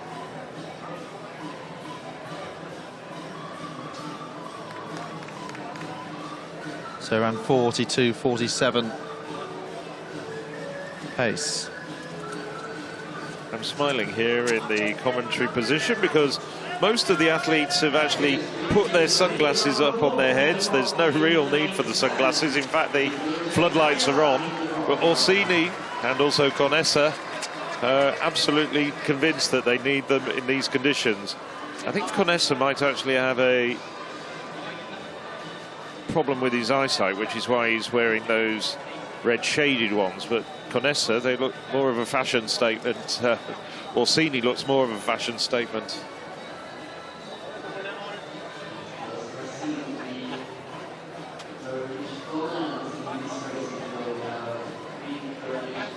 Looks like Olkovic of Belarus still leading and beginning to put a bit of a gap. No, in fact it is his teammate Kaliada. Yes, they went through the first kilometre in 4:24.74, so only 7 seconds faster than Beckmes went through the women's first kilometre. Another Turk among that leading few, Ilhan. Looks like Kubis perhaps that just getting the warning. Yes, I think so. Well spotted. So 2 types of warning, one for loss of contact with the ground, another for bent knees.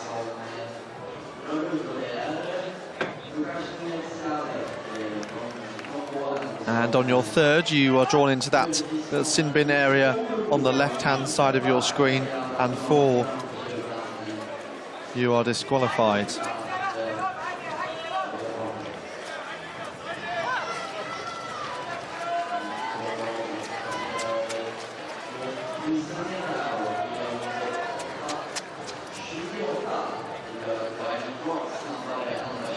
So through 2,000 metres that time around, 20 laps of this Rio Valen track to come.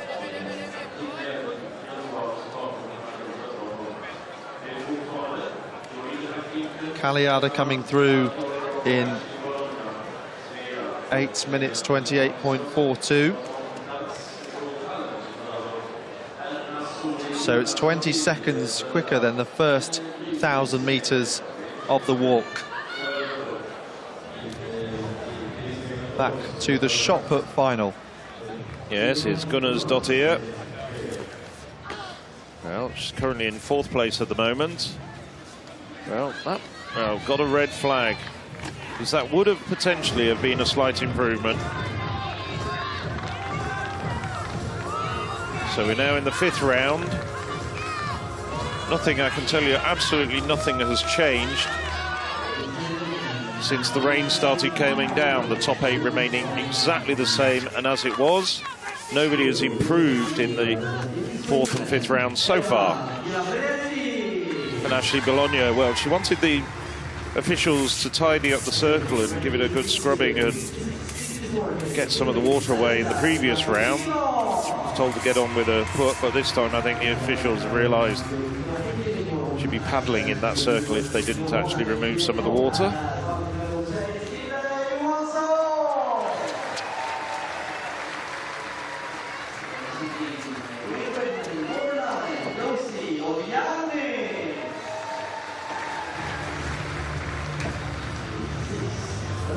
So now Ashley Bologna, the Frenchwoman, in the bronze medal position at the moment. Under 15 metres, and so she fouls as well.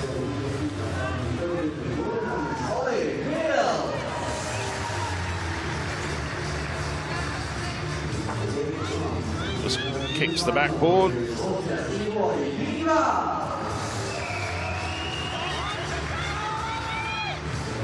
I was just reading before coming on air just to try and find out a little bit more about Bologna. And she's quite a celebrity in New Caledonia. They don't produce that many athletes of note, but when you do actually reach European standard,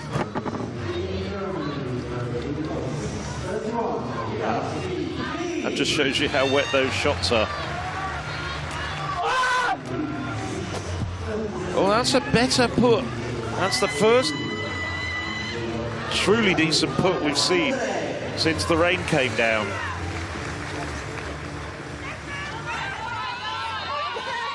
Now that may be close to her first round mark of 15.82. 15.55. Well, so not quite as far as her first round effort.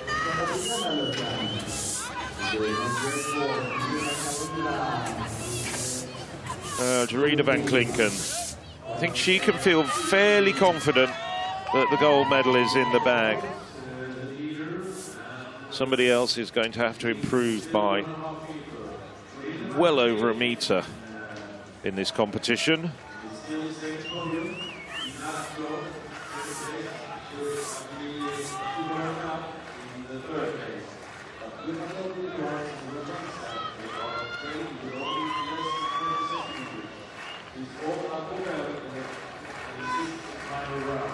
She's over a metre better than anybody else in the field on season best as well. Bologna put 16.31.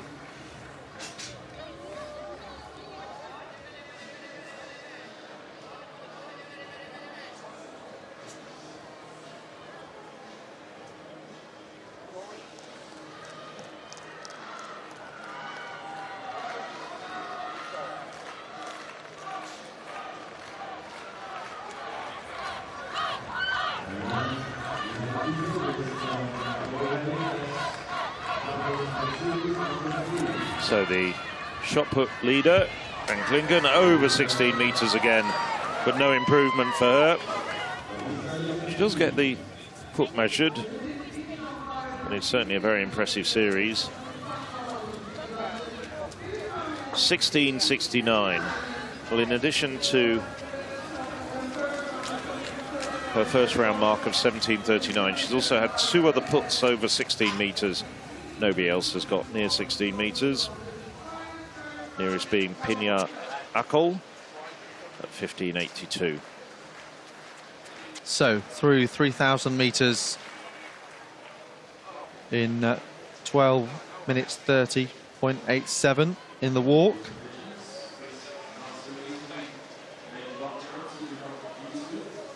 So the Turk in the women's race, Bekmez leading all the way. We've had 2 Belarusians out front thus far.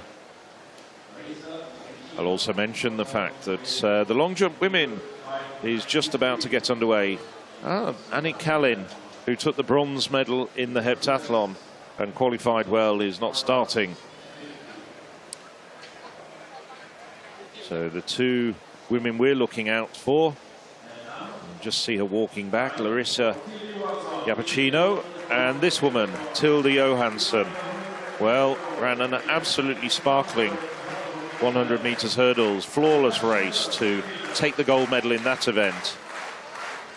She's on the run-up for the first time, recently improved to a Swedish under-20 best of 6:73. Red flag for Johansson. It's going to be tricky, isn't it, in this long jump? Coming down this runway, slippery conditions, but Johansson, one of the most confident, one of the most in form. I have to say it's going to be worse than that. It's going to be horrible. Just simply because you're running down a run-up at speed. It's not like the race walkers who might enjoy this. Well, not so much enjoy it, but certainly not be too bothered by the conditions. They've faced all sorts of conditions, and this would be not too bad for them. And also, frankly, there's nothing worse than jumping into a soggy sandpit.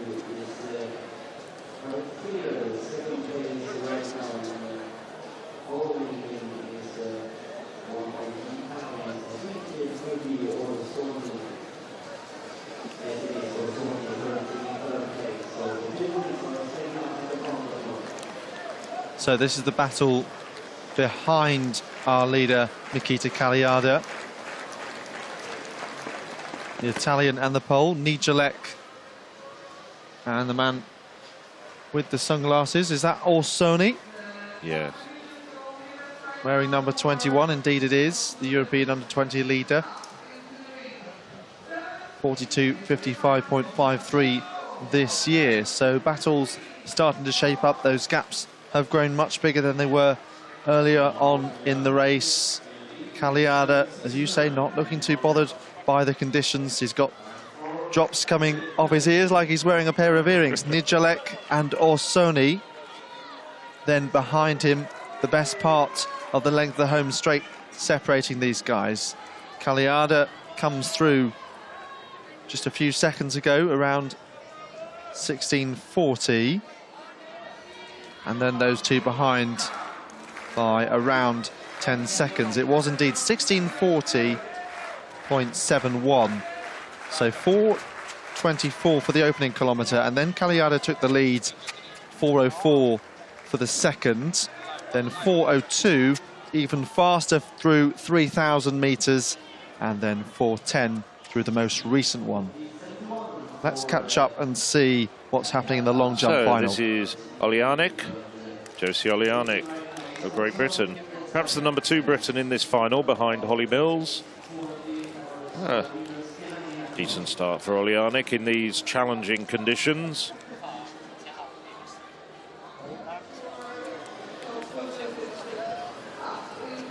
.6:11.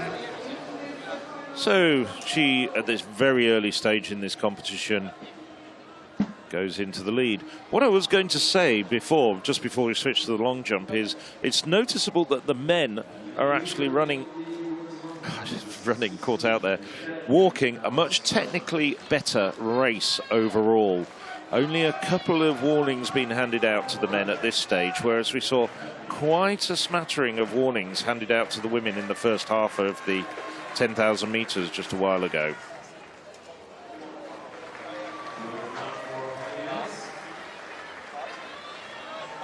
So this is the good German, Ayale Gerkin. 6:31 best.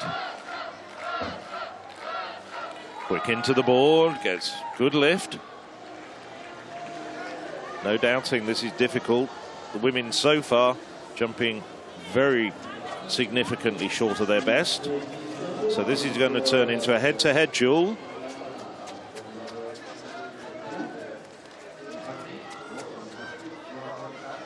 .616 for Gherkin, so she takes the lead now. Kaliada, Belarus, now beginning to put a lap on some of the runners well behind him. Wearing number 10, the Belarusian.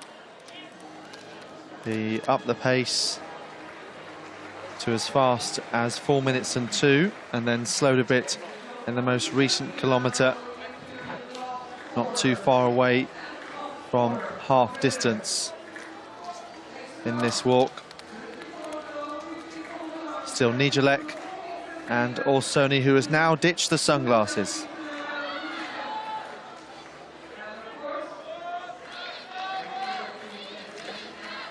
Nikita Kaliada.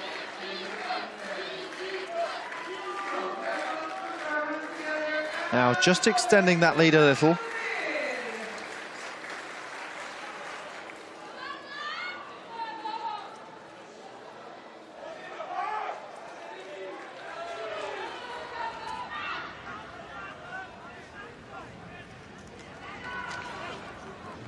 Berna Gunnarsdottir, her final effort.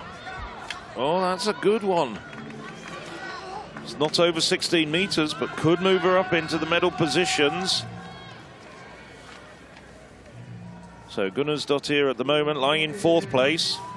No improvement from the women behind her in 5th to 8th. Oh yes, 15.65. So she's improved into the bronze medal position. But that's tricky.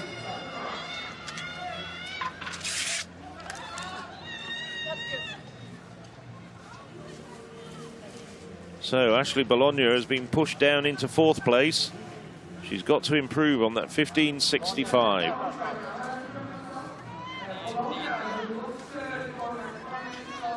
Well, Iceland don't win many medals, but Gunnarsdottir has a fighting chance.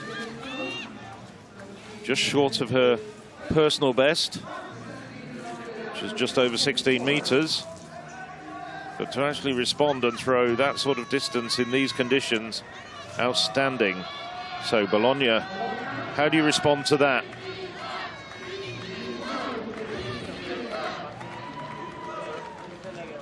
Bologna at best has thrown well over 16 meters.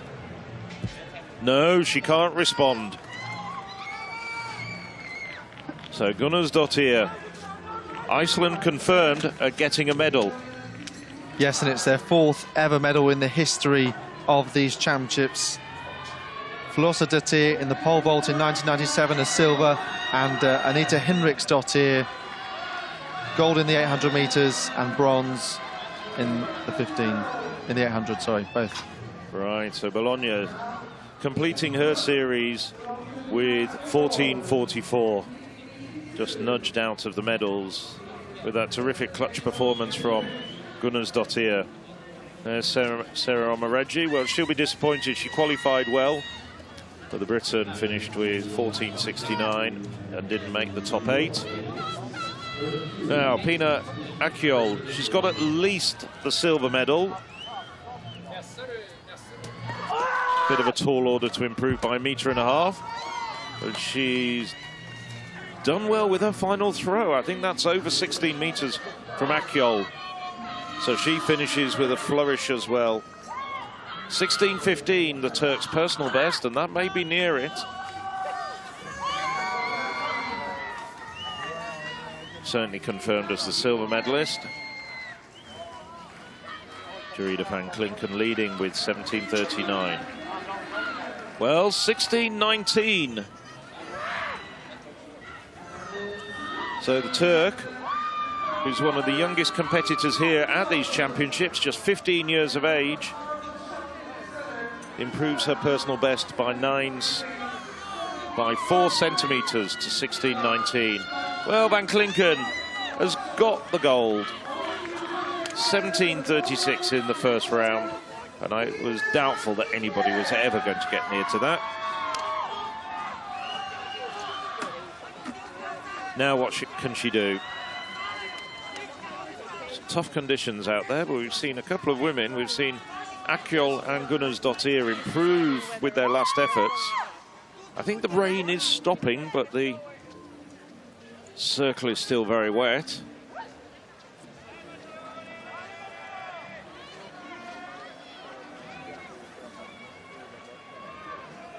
Wondering what's going on there. She's just wanting to dry her shot. So Kaliada, the Belarusian, through the halfway point in the walk, 20 minutes 48.75. So after that slight slowing down of the pace to 4 minutes and 10, back up to 4 minutes and 8 through that last kilometre. Still these two, Orsoni and Nijelek, in silver and bronze as it stands. Kaliada having an absolutely fantastic performance. I don't think anybody was looking at him as a medal contender prior to these championships, and he's really risen to the challenge.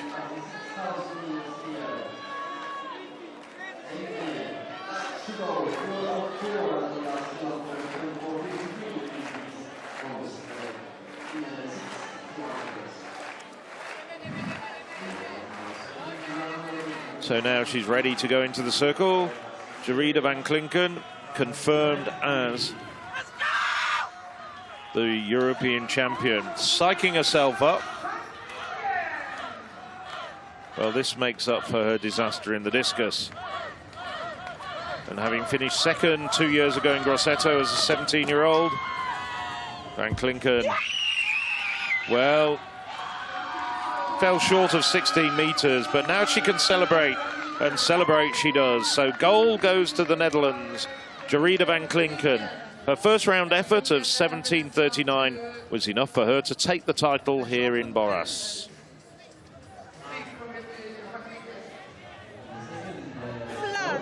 Unleashing the shot and then really unleashing the celebration once the competition completed.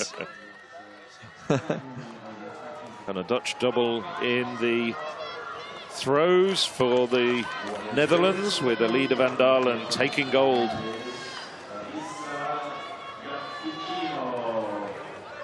So the first ever throwing medal for an Icelandic athlete.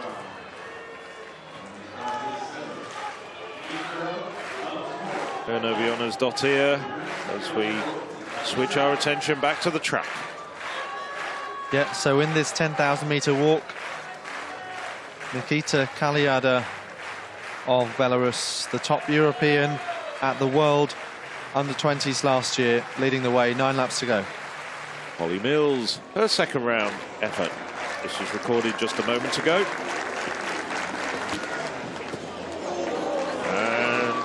And around the 6:20 mark for the Briton.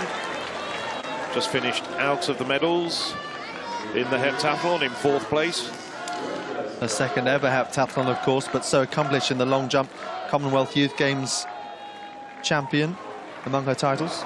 6:39 for Mills to take the lead and into a 1.3 meters per second headwind. Mills back in 2016 winning the European Under-18 title.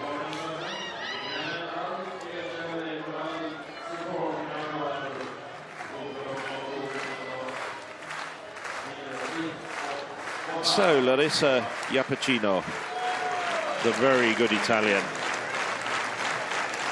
daughter of the 1987 winner Fiona May. Well, that's similar to Mills' jump. Iapicino has jumped 6.64 this year, and she's still just 17 years of age, having a birthday on Thursday. So 6:37 for Iapicino. So Kaliada still leading while the long jump continues. Waiting to see what Tilda Johansson can manage after that sprint hurdles gold medal.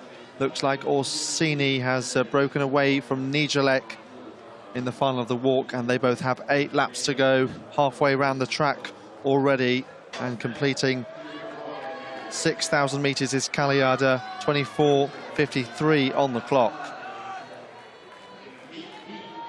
when he did that.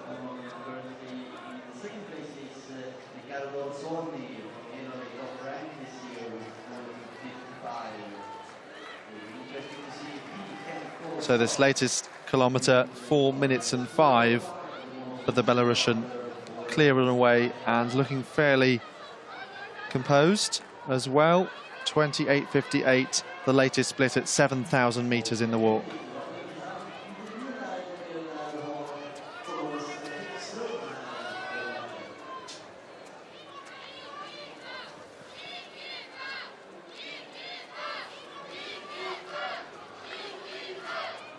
So when he comes through this time, he will have 7 laps to go.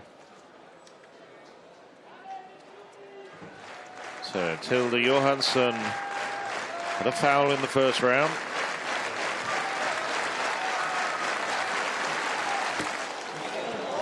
That was a good jump, good disarm, but you could see by her expression a red flag. I would have taken the lead. Just looked as though it was right on the board. Yes, just on the replay, very close, just a centimetre or so into the plasticine. But certainly would have taken the lead if that had been a valid jump. So Johansson now has to really respond with her third effort. It's a question of actually playing it safe and just getting into the top 8. Yeah, you've got to say that playing it safe and then trusting her phenomenal ability with 3 more throws to come after that.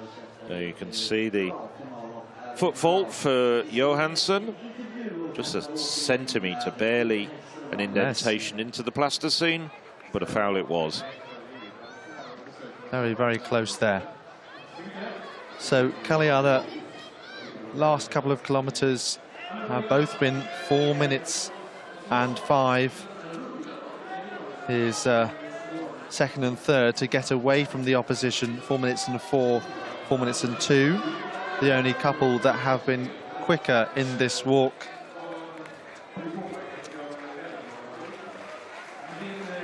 And just looking to see where Orsoni is, but it's around 200 meters back. Clearing away is the Belarusian. I'm just quickly making a couple of notes with those kilometres, the last few kilometres. They're on course now for a winning time around 41 minutes. And for Kaliada, that would mean a massive personal best by over 2 minutes. He has in fact run 41.51. His season's best is 43.56. This is Nijelek, who is in third place. The Polish athlete, lifetime best 42 minutes 10. European under-18 champion in Tbilisi in Georgia in 2016. He's run 43.21 so far this year.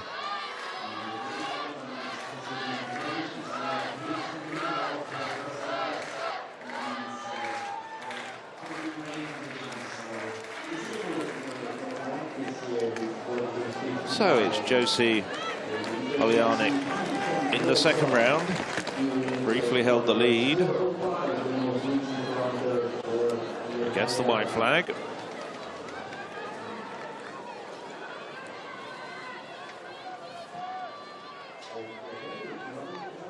.6:11 in the first round.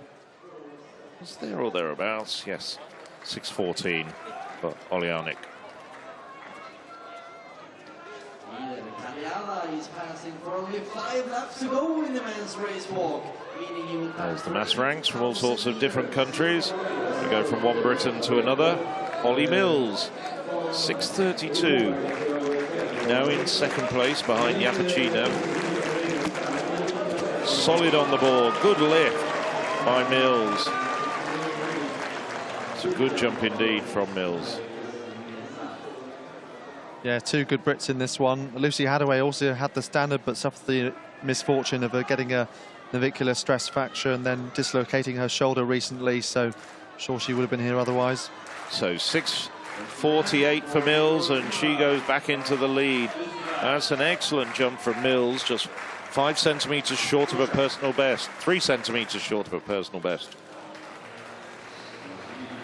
So making up potentially for any disappointments in the heptathlon. We'll wait and see, because Johansson with that crucial third round effort in that long jump final. So Kaliada of Belarus in the race walk went through 8,000 meters in 33 minutes and 5, so 4 minutes and 7 this time around, but holding his form very well and continuing to lap some accomplished runners, including those two Turks. Olsoni just rounding the middle of the bend now. 4 laps to go in the walk.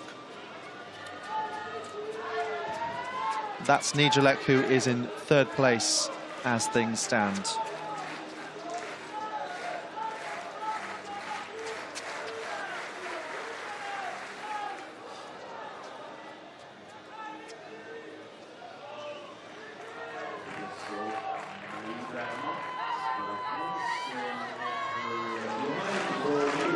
So Linda Sucha of Czech Republic had a fairly modest 6:06 to start proceedings. Oh, that's a lot better. That's in excess of 6:20.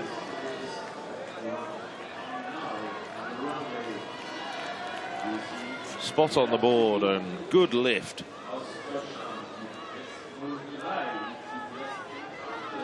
Oh, Sucha gets a personal best, 6:26, into a headwind and in these conditions. So that's very good jumping from the Czech. Takes her up into the bronze medal position.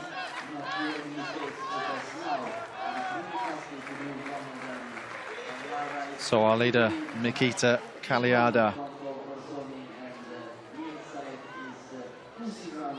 The Belarusian well clear of Olsoni of Italy in second place, who in turn has about a 7-second lead over Nijelek of Poland. So he's about to come through with just 3 laps left in this 10,000 meter final.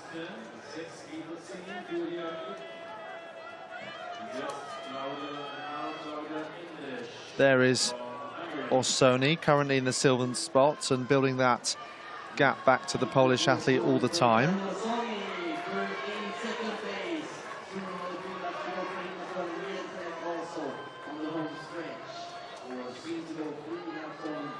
So Kaliada midway down the back straight, with Olsoni in second coming through now.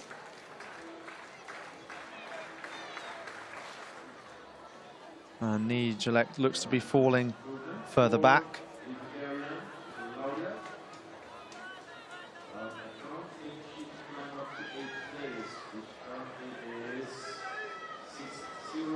So Kaliada, that lifetime best we mentioned of 41.51, set in Tampere on his way to 9th place at the Worlds. A best of 20 minutes and 1 over the 5,000 meters race walk. And this looks like it's a Sinbin or Honczarenko of Ukraine.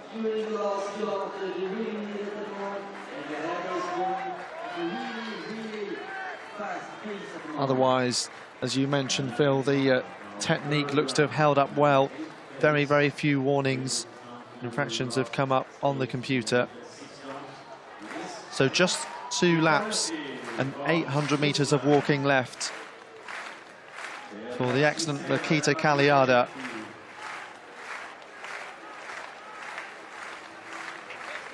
Recently turned 19 on the 15th of July. So last week.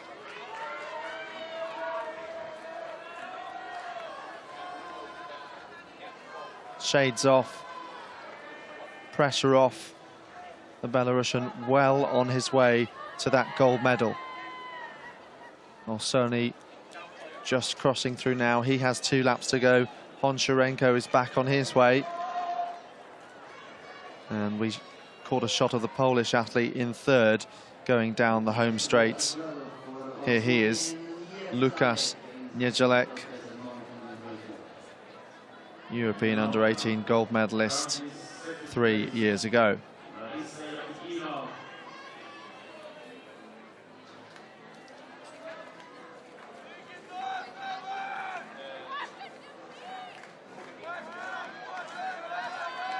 So he came through 9,000 metres, 37:11.81. Varga looks to be spending time in the sin bin, meaning he's picked up 3 warnings as well. And he's just trying to keep warm and keep himself moving. Yes, in these conditions it would be quite easy to stiffen up.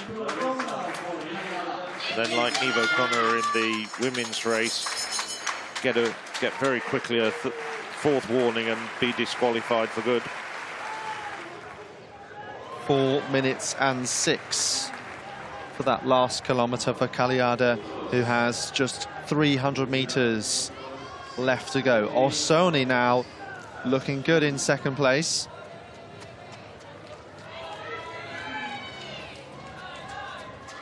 Always among the medal contenders, the Italians, very strong.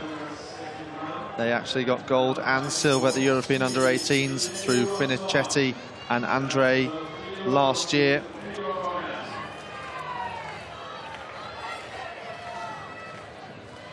Niedzielek also fairly well clear.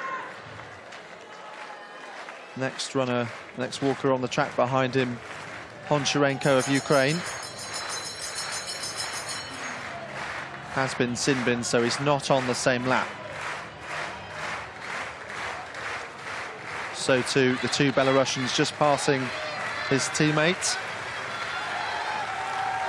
And already lifting a finger into the air to quite rightly celebrate what is going to be a fabulous victory, a wonderful gold medal for Belarus in this 10,000 metre race walk final. Nikita Kaliada is the European under-20 champion. He's absolutely smashed his lifetime best as well by 41 seconds. He has run faster on the road, but here on the track, 41 minutes, 10.05. Riccardo Olsoni also using his licence to celebrate, rightly so. 42.51, his best. He is going to be around a minute faster than that. So sub 42 for the first time. And Niedzielek right into lane 2, maintaining his form towards the end of 10,000 metres of walking.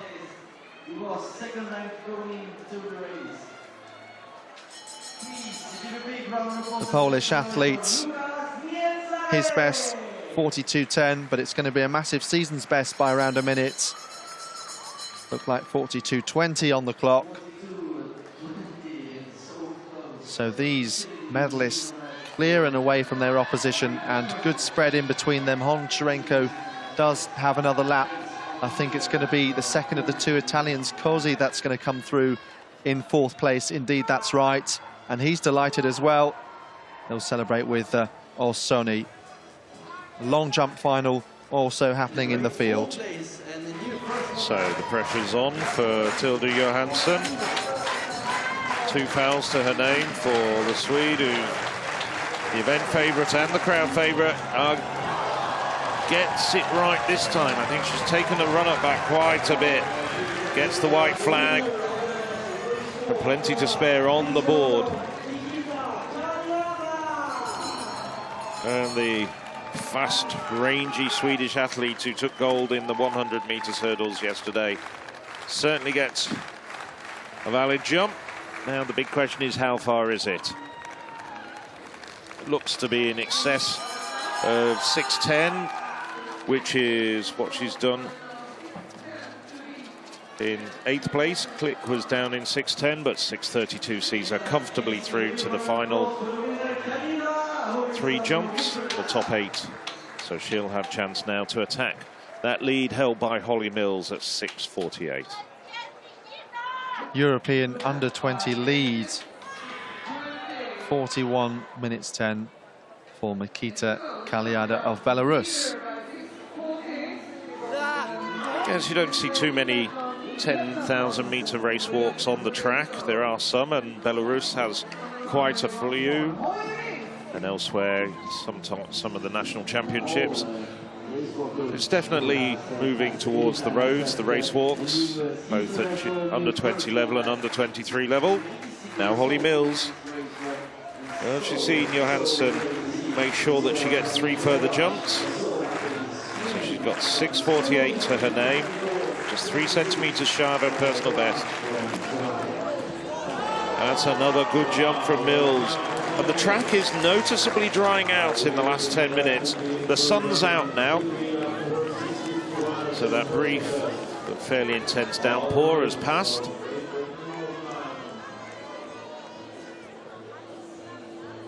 Perfect spot on the board from Mills. You couldn't ask for a better takeoff. 6:50 for Mills. So she extends her lead, just 1 centimetre short of her personal best. Yeah, that recent improvement in Bedford, and it's the opposite to the shot put, in which the conditions worsened. Here, it should help these women grow into it. Grunwald. She's in the top 8 at the moment, but lying down in 7th at 6:14.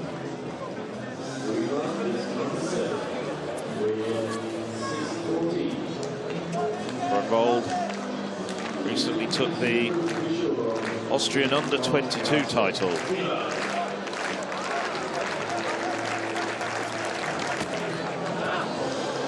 Well, gets the white flag. Not too sure that's an improvement.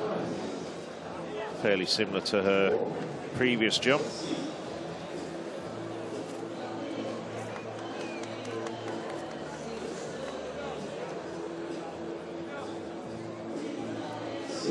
Nevertheless, good on the board. She goes 7 centimetres further. 6:21 to Grunwald's name. That moves her up 2 places.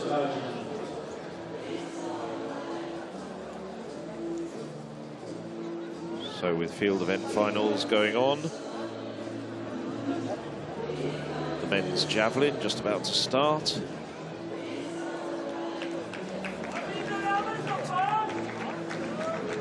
We've already had 3 gold medals decided this morning, and another 6 to come. So Linda Susha, she had that personal best of 6:21 in the last round. That briefly moved her up to the bronze medal position, now back in 4th.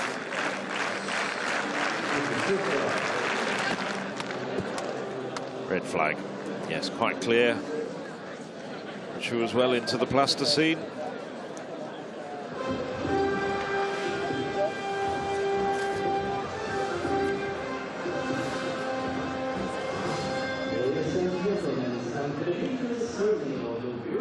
And she's as good as assured of 3 further jumps. So there's the shot put results. Jarida Van Klinken confirmed. Convincing winner by 1.2 meters, 17:38. With Ayol taking the silver for Turkey and the bronze going to Iceland.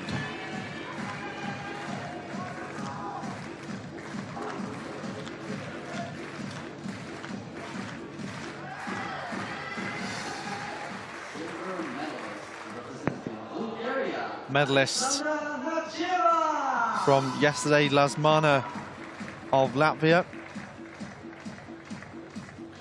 getting the bronze. Nesheva of Belarus, the silver, Bulgaria, excuse me.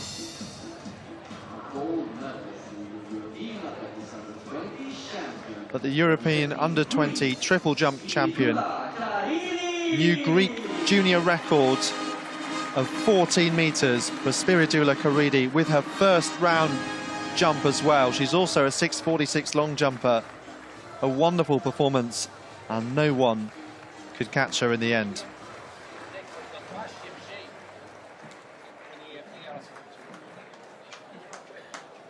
Ladies and gentlemen, please all rise for the national anthem of Greece.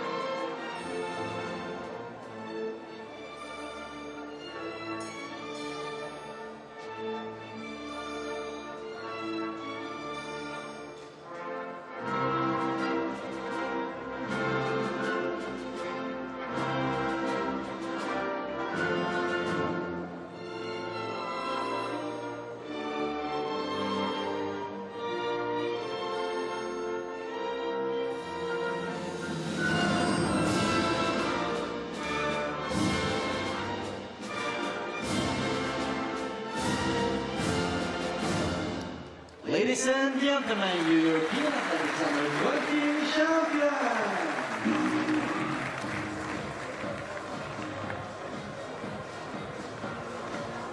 Fantastic performance from the Greek, you can see there. 14 metres. Nesheva jumped over 14 in the past, the Bulgarian. But she takes the silver and looks delighted as well. And a medal for Latvia too. And this was a delight for Karidi of Greece. From last night's triple jump to tonight's long jump, this morning's long jump rather. I thought we were going to get a shot of the long jump, but we're still on the victory ceremony for the triple jump. Well, Necheva, I have to say, in contrast to the delight by Karidi, was utterly disappointed. She's the world under-20 champion from last year, and I think she was thinking that she was going to be taking the gold medal and could perform, and she's usually a big-time performer, but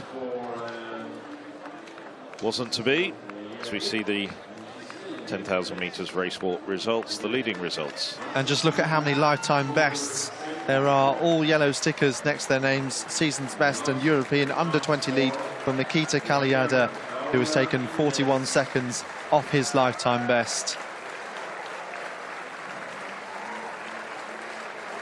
While Sony and Nijelek of Italy and Poland get the other medals, but credit to everyone who finished 10,000 metres of walking on the track here.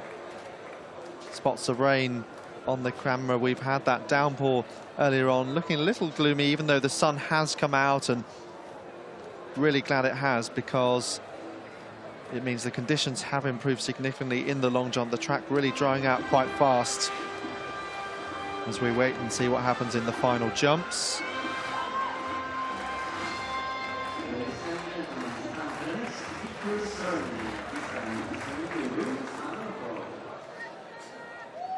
Medal ceremony now for the women's hammer, in which Ukraine took gold, just as they did in the men's hammer. Valeria Ivanenko with 6 throws. All impressive, 5 of them measured and over 61 metres. Zanet Nemeth of Hungary, also with a fantastic tradition for hammer throwing, a centre in Szombathely. She takes the bronze, her best of 61.99.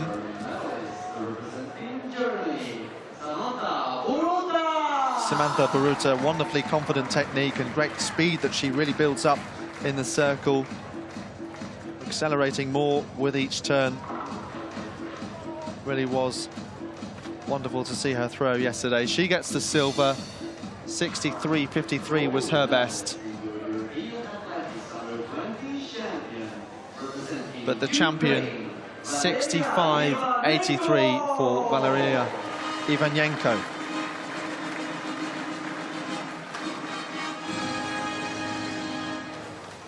So she receives A gold medal here in Boros. A successful championships for Ukraine. National anthem of Ukraine.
So Ukraine, 2 hammer golds and 1 as well in the high jump for Mahuchik. And it means we have 4 nations with 3 gold medals. Netherlands topping the table by virtue of their more silvers. And the others, Italy and Great Britain and Northern Ireland, who've also done particularly well. But of course, Phil, more medals to be decided. Yes, we've had 3 gold medals already decided this morning, 2 on the race walks, and we've got another 6 during the course of the just under 2 hours of action still remaining in this morning session, and then another 13 this evening that'll bring these championships to a conclusion. Of course, the traditional finale is the relays, and they'll be decided tonight, both the 4x100 metres and the 4x400 metres. The women's 4x4 sorry, just tripping over myself, 400 metres hurdles just coming out onto the track. You can see the officials laying out the hurdles, 10 barriers around the track.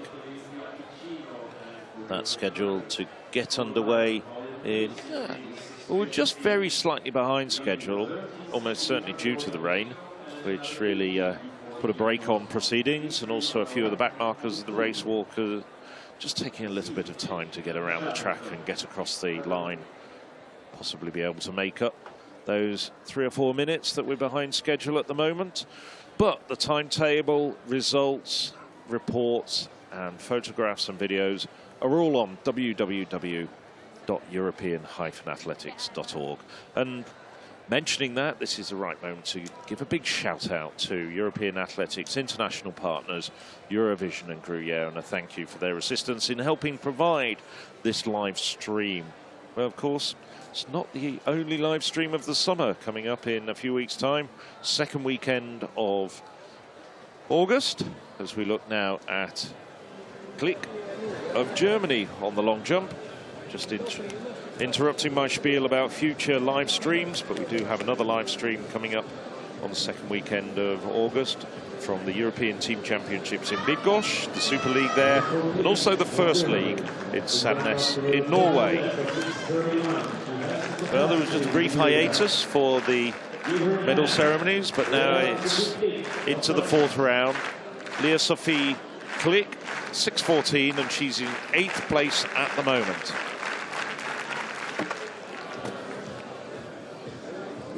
Gets a red flag. There's no improvement for Klick.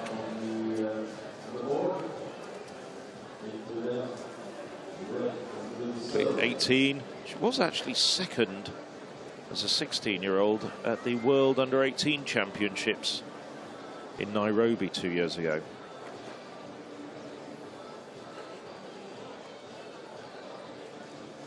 So she's got international experience.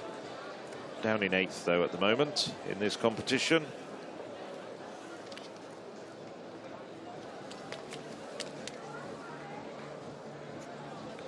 has a best of 6:31, which she did back in 2017.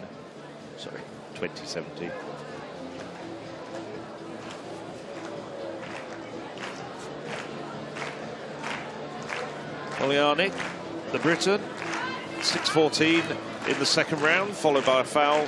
So she's down in 7th place at the moment. Don't think that's an improvement, though she does get the white flag.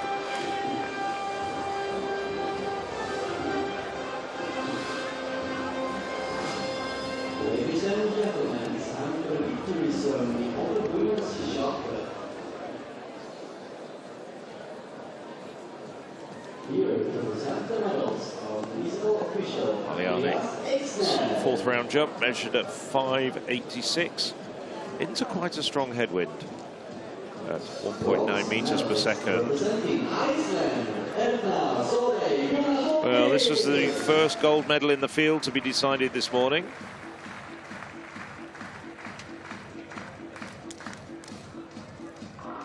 Erna Gunnarsdottir takes Iceland's first ever throwing medal at the European Under-20 Championships.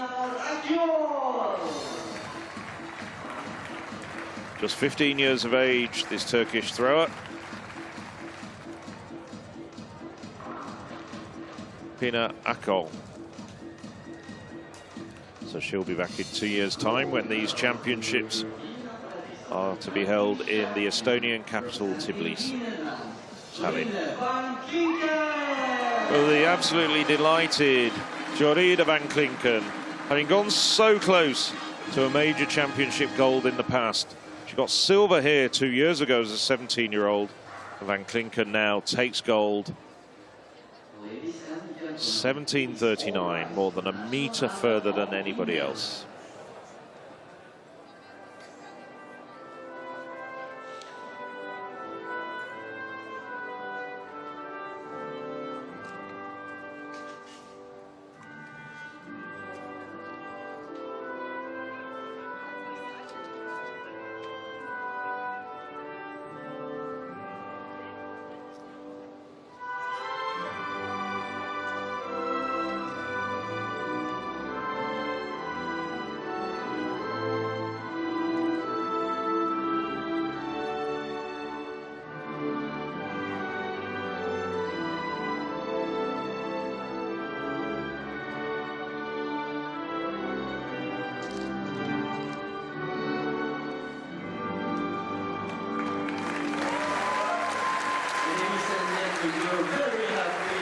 Nice little dance there from Van Klinken to celebrate her gold medal, but she stands on top of the podium.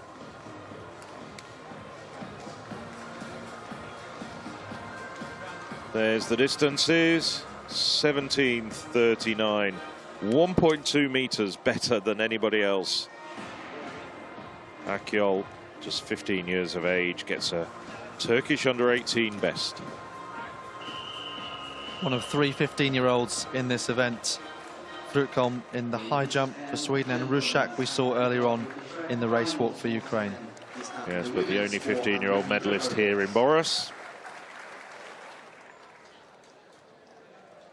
So from one Dutch success to the 400 meters hurdles, where there could very well be another gold medal going to the Netherlands. Just saw Janke Molnar, the very good Hungarian. This is Sara Gallego. Gallego has been running very well in the heats and semi-finals. Shanna Grebo, the French under-20 champion. Zara Mato, second on time here in Boras. Big smile from the Briton, Marcy Winter. But this is the class act here, Femke Bol. Only woman under 57 seconds this year and has run 55.94. Buryak of Ukraine in lane 2, and the second Ukrainian runner in this event. Tatiana Brashiko on the inside lane. Well, on the evidence of the two races so far, the heat and semi-final, this is a gold medal for Boll to lose. She just needs to hold her form and hold her nerve. Absolutely dominated the two races she's had so far. On paper, over a second faster, which is a huge margin over one lap of the track.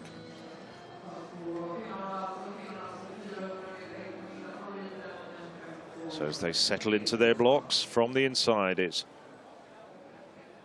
Beshiko, Ukraine, Buryak, Ukraine, Boll, Netherlands, Winter, Great Britain, Matto, Hungary, Grebo, France, Gallego, Spain, and on the outside, Molnar of Hungary.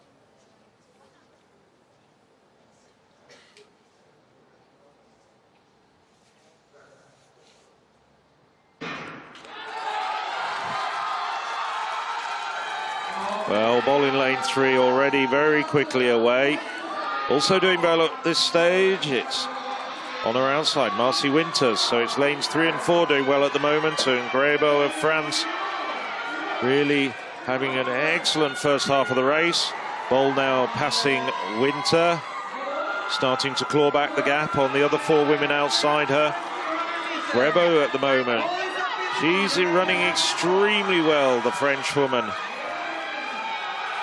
Now Gallego starting to respond. Gallego in lane 7, but Boll clear in the lead at the moment. Gallego in second, just had a good bend, the couple of last barriers well cleared by Gallego, but Boll just holding her form, attacking Matto in lane 5, but Boll wins by a couple of meters. Silver goes to Hungary and Matto, and it looked like Gallego confirmation on the 3rd place. Gallego having a good home straight. Grebo, who made a lot of running over the first half of the race, out of the medals. So 56.25 for Boll. Personal best by over half a second for Matto in 2nd place. But there was no stopping this woman, and she even looked as though she was running in within herself over the final 50 meters, confident that she'd got the gold medal.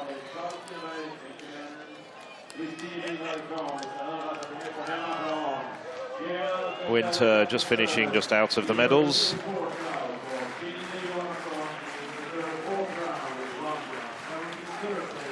Just waiting for a review on the screen. Well, good morning for the Dutch. 2 gold medals in very quick succession as we now look at Tilde Johansson. Well, she got out of trouble with that 6:32, and that's put her up into 3rd place. Big jump from the Swede. Gets the white flag. Holly Mills leads the way in this competition with 6 meters 50. But Tilde Johansson has jumped 6:73, has got the confidence of winning the 100 meters hurdles gold medal yesterday. What's that going to be measured at? 6:26?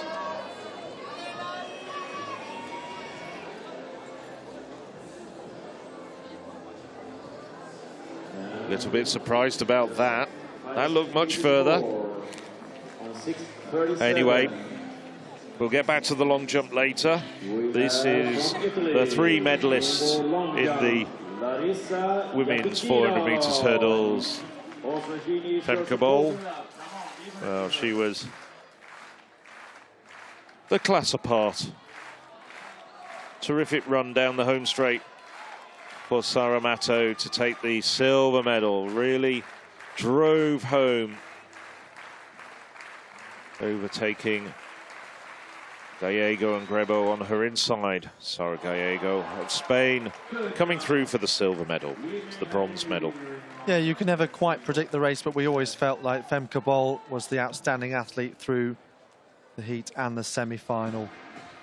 Yeah, it's 400 meters hurdles, often fraught with danger, but there's confirmation. Femke Boll takes the gold. Matto, personal best and a Hungarian under-20 record, and Gallego the bronze.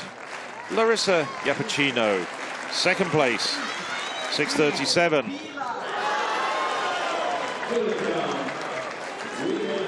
Well, that looks good. But after my prediction of a big jump for Johansson in the previous, with her previous effort, I'm just going to reserve judgment.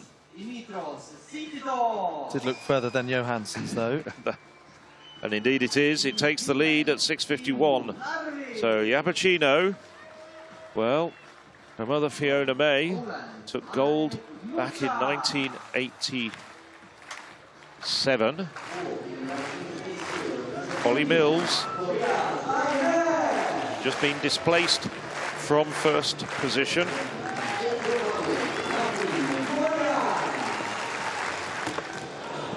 It's a foul. Yes, red flag. Pretty clear foul. But these women can really go for it now. Mills, she has to try and equal her lifetime best. Johansson, a very, very confident athlete. 6:73 at best. Well, Mills, I think, has got more to come. So too Johansson. I think Iapicino will not be able to rest on her laurels with that 6:51.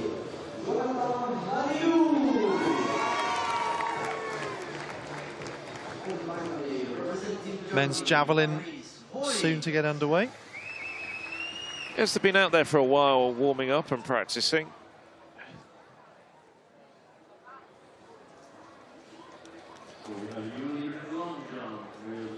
And next on the track will be the men's 400-meter hurdles final, having just seen the women's. And we'll keep you up to date with the long jump as well, where it's all beginning to hot up. But Tilde Johansson just seemed to have such confidence in her ability. She jumped 6:72 to equal the Swedish junior record this year, and then 6:73 in Karlstad, where she beat the Olympic champion Tiana Bartoletta, albeit Bartoletta not having the best season this year.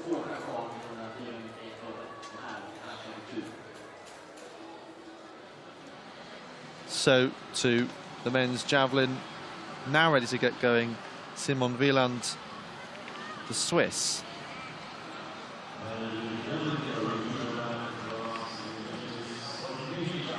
73 meters and 7, his best.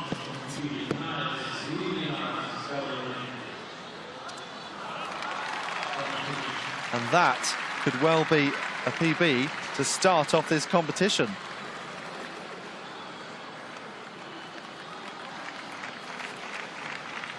What a way to open up. 74.26. Could Switzerland be on their way to another gold following another Simon? That was Ehammer in the decathlon, who led throughout, only the second Swiss man to win gold at these championships. We'll wait and see how the javelin progresses. To the men's 400-meter hurdles. Djordjevic, 42.1 at best for Serbia. Valush, Slovak under-20 and under-23 champion, also went to the semi-finals of the sprint hurdles here. Seamus Derbyshire, Commonwealth Youth Games silver medalist back in 2017. Unfortunately, the champion from that event, from Guernsey, his teammate Alistair Chalmers, disqualified in the semi-final. Devastation for him. But Puka of Italy, half a second off his PB in that semi-final. Puller just seen his teammate Matto get Hungary's first ever 400 hurdles medal ever at these championships, despite having 3 qualifying across the 2 finals. Carl Bengstrom, another one of the Swedish home favourites. Could he become a hero here? His parents volunteering at the event this weekend. Giannis Elias Pol, second at the German age group championships. And Omri Schiff hoping to become Israel's first ever track medalist in the history of the European under-20s. The only other one, Pali, in the high jump in 2005. So attention there on Carl Bengstrom. I'm sure with friends and supporters in this stadium, not least his parents that I mentioned.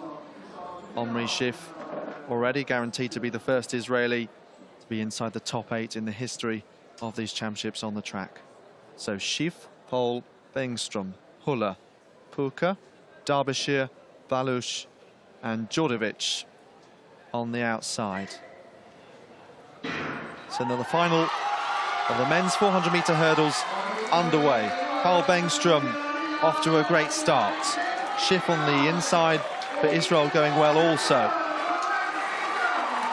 Balush from lane 7, looking strong as he goes past Djordjevic of Serbia.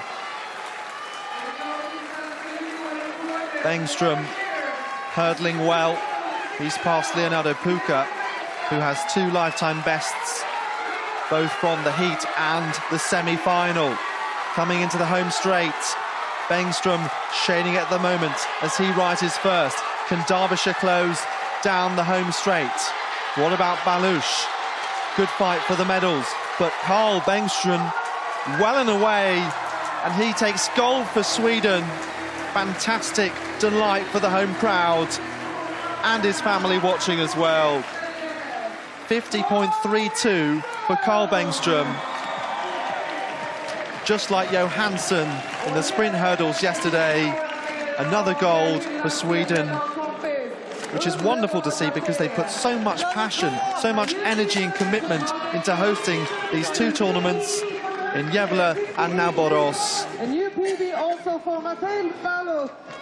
As we look at the season's best for Bengström, but lifetime best, it's the first time that Derbyshire of Great Britain has run sub-51 as he takes that silver medal, with Balush getting the bronze.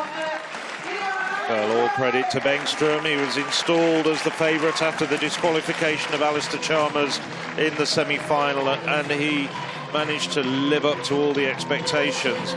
Comes from Gothenburg, good friend of the gold medalist in the 100 metres last week, Henrik Larsson, and they'd been in contact. Larsson had offered some wise words to motivate Bengström, although I doubt any motivation was needed. And here, the Swede is inspired, resisted all the pressure. Terrifically quick between the barriers. I think that makes the real difference. I'm sure he's a very good 400-metre runner as well, and comes through. Well, there's quite a significant difference between him and the rest. That wasn't a close race in the end, because Carl Bengström lived up to all expectations to take the gold. Yes, Phil, he's the Swedish indoor champion over the 400-metre flat, and he takes gold from Seamus Derbyshire, Great Britain, Northern Ireland, and Balush of Slovakia. Second, third and fourth, all getting lifetime bests. I was going to say, it's been a busy few days for Balush, because he was also in the 110 metres hurdles. Yes, as we mentioned, Tsitsos in the javelin, still in the early stages of this final. The Greek with his first round effort. We saw Karidi getting her gold medal in the triple jump. It's a massive throw, well over 75 metres. 77.79, so the second athlete we've seen get a PB in the first round of this javelin.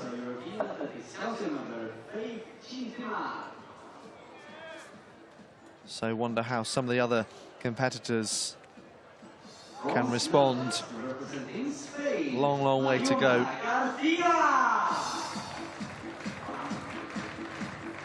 So this is the Women's 10,000 metres race walk presentation. European Athletics Council member Fatih Sintamar, Mariona Garcia getting the bronze medal.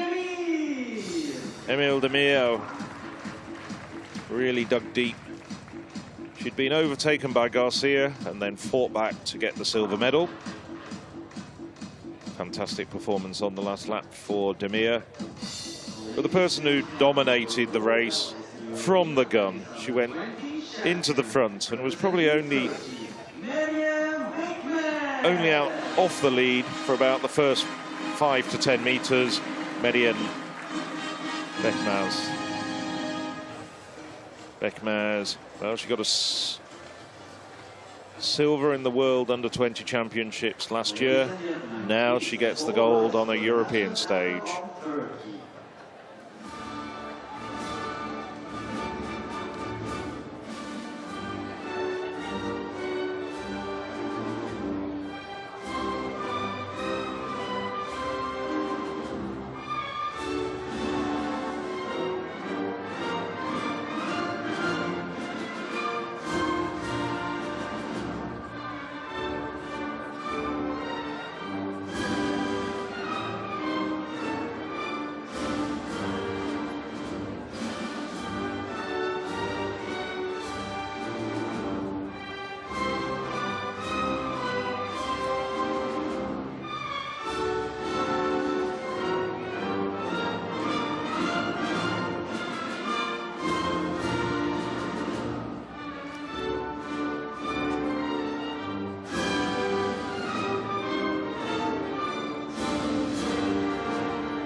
awarding 2 medals to Turkey. Well,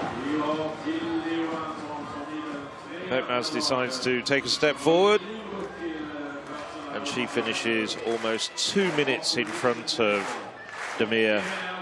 She lapped everybody bar, I think, 4 other walkers. Tilda Johansson. Third round, so I'll go out to 6:32. Well, I thought her previous effort was a big one, and I was disappointed, I think, as much as she was, to see it was 6:26. So I'm not going to predict what she's done here, but it does look as though it's an improvement on that 6:32. Big question is it as far as Holly Mills' 6:50 in the second place, or Larissa Yapachina's 6:51? Well, taking their time. The sun's back out now. The track's drying. The sand's drying.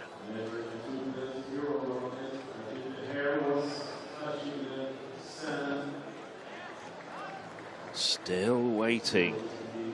Agony for Johansson, the 100 meters hurdles winner last night. And the victory ceremony for the 100 meters hurdles will be this afternoon to accommodate Johansson.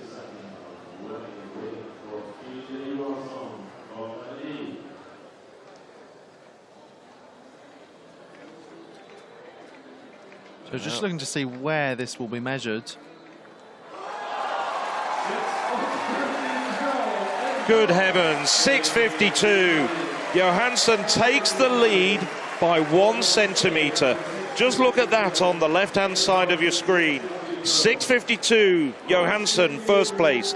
Yapachino 6:51, silver medal position. Holly Mills 6:50 in third place. But it's not over yet. Mills and Yapachino still to jump in this 5th round, and then all 8 women, 1 more jump. So Yapachino next on the run-up. She was in second place after 3 rounds, and then it's resorted again at the end of this round. Yapachino has a best of 6:64 this year.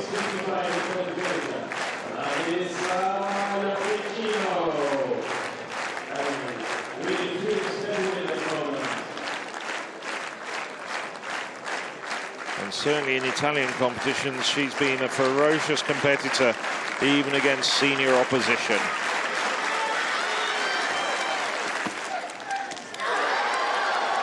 It's a good jump, but I don't know whether it's as far. Gets the white flag. So I'm just wondering whether the judges are going to keep us in suspense for as long as they did with Johansson's jump.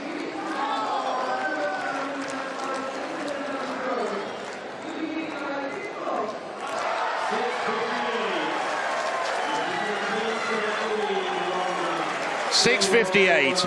Yapachino takes the lead back once more.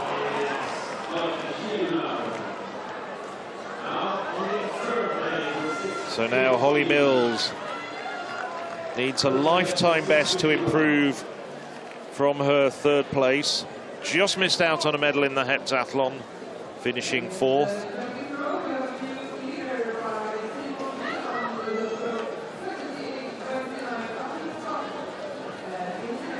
Well, the wind, there's a bit of a breeze in her face.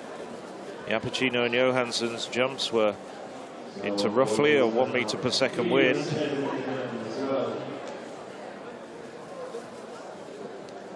Mills just composing herself now. She was the leader after 3 rounds, but has seen herself gradually pushed back into 3rd place by those 2 women, Johansson and Yapachino.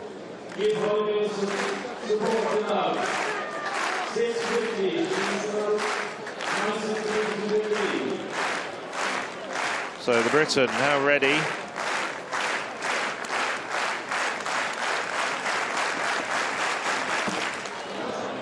Red flag for Mills. So no improvement for Mills. She stays in 3rd place. with just one jump left for all 8 competitors in the top 8. So what drama there in the 5th round of this enthralling long jump.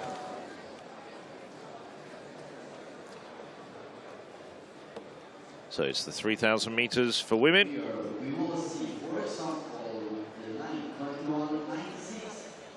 So amongst the favourites, Mariana Machado of Portugal. There's the Italian pair of Duculi and Arnold.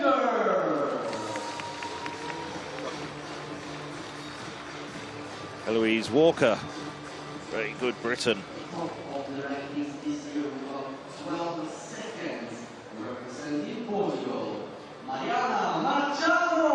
Machado leads the European list this year with that personal best, as you can see there, of 9:01.86. So more than 11 seconds better than the rest.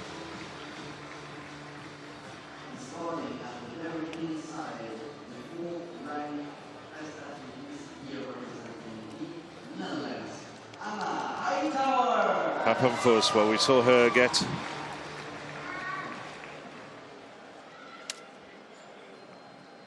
a medal yesterday. What's behind the line? They're number 1. What's behind them? On the inside, Anna Hightower, who's celebrated her 17th birthday. She's the youngest person in this field. That 17th birthday was last Thursday, on the day of the heats.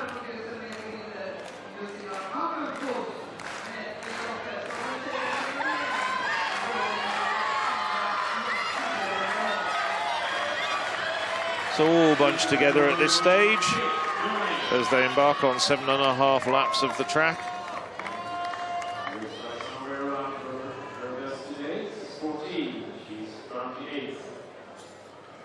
Machado well back in the pack at this stage. Suntash of Latvia, 77.75, his best, just stopped before the line. Very good throw. So still in the first round of this competition. Medal last night for Latvia in the women's triple jump. Could be another one here. 77.15 puts Suntash in 2nd place thus far.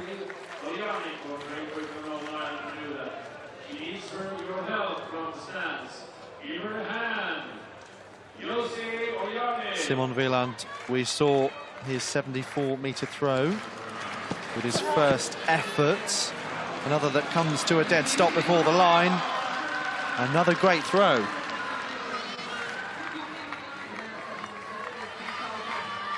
Lifetime best of 73 meters 7 coming into this one. 74 initially, and now 78.29. A national under-23 record for Switzerland. Of course, this is a national under-20 competition, but by virtue of no under-23 from Switzerland ever throwing that far, that's why the graphic comes up.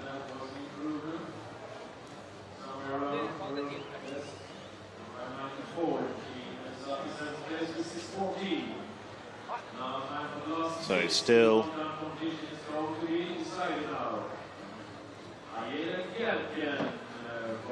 yes, it's Blomqvist, the Finn, leading the way at the moment, with Machado just tucked in behind her, and Trapp, the diminutive French woman.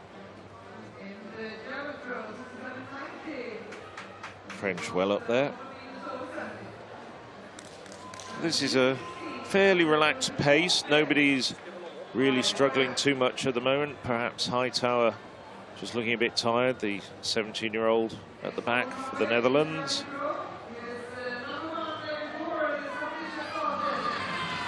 Back to the javelin, Sorgelus of Belgium, looking for his first measured effort. So that's the 70-meter mark on the right-hand side, 75 on the left. We've seen 3 throws in excess of 77 metres so far. 70.51. He's up into 8th place, which would enable him 3 more throws. We're still in the second round. Leandro Ramos of Portugal, he's capable of over 77 metres. Little short of that with his first effort. Portugal with good chances. Ricardo in the 3,000 metre final, ongoing on the track. A winner in the 1500 yesterday. Oh, just touching the line there perhaps. Very close to it, certainly.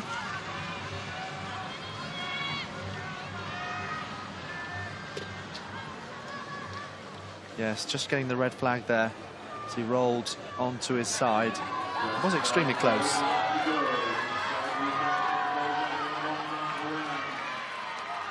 So no improvement for Ramos. He's in 7th overall. Well, it was a very relaxed first kilometre, 3:22. So at that stage they were on pace to run outside 10 minutes, but the pace has quickened up over the last lap. So you can just see a replay, and it looks like Machado went down and brought down Hightower and Leffner. Difficult to see who was at fault there. Machado got up very quickly. Took down 2 other women. So it's Ducali leading the way. The good Italian. Well, this has been a great championship so far from Italy. I'm so sure confidence is high in the Azzurri camp at the moment.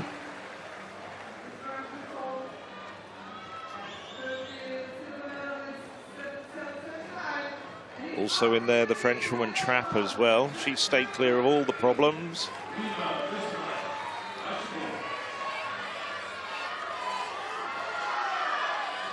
And Machado's worked her way up there very quickly.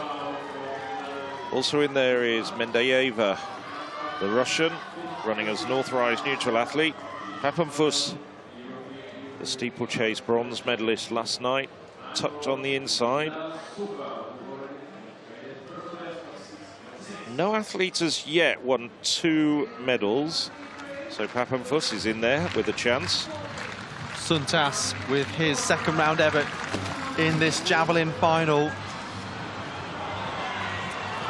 Fantastic throw. It's a Latvian that holds the championship and European under-20 records. Sigismund Sermais from 2011. 81.53 in Tallinn. 79.23. And he now leads by almost a metre from Wieland, who's smiling there. He knows that he now faces a great challenge. Well, it was a much quicker 2nd kilometre, 6:31, so faster by about 11 seconds. But they're still very bunched together. Machado, after that fall, has got herself back in contention very quickly. Trapp also up there. So with 800 metres to go, it's Manon Trapp who now takes the lead for the first time in this race. Machado just tucked back there in 3rd place. And the increased pace has started to string out the field. But there's still 9 women in contention before there's a bit of daylight. Saskia Millard. Millard, a 9:20 runner at best, so she's going to be very comfortable at this pace.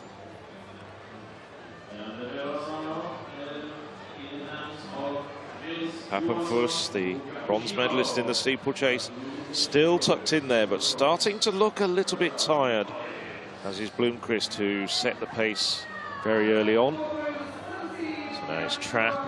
So they're going to come around and see the 1 lap to go. So there's 500 metres left in this final. Now Machado gritting her teeth and moving to the front, trying to make a long drive for home. Trapp overstriding, looking very tired, but she's still hanging on in there, just behind Machado. Millard also up there.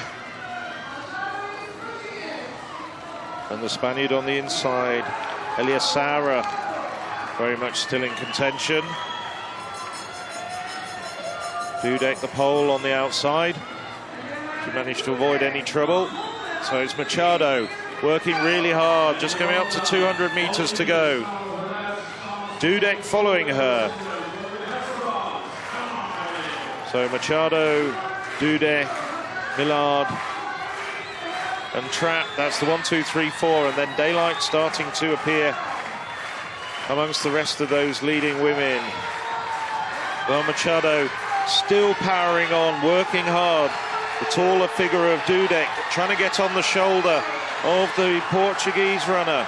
Portuguese runner bouncing back after that fall, but Dudek, her long legs eating up the ground, and Dudek takes the win from Poland. Machado takes second, and it's a photo finish for third between Blomqvist and Trapp, with Saskia Millard just tiring down the home straight and moving out of medal contention. Well, that's a big surprise to see Dudek of Poland come through. Zofia Dudek,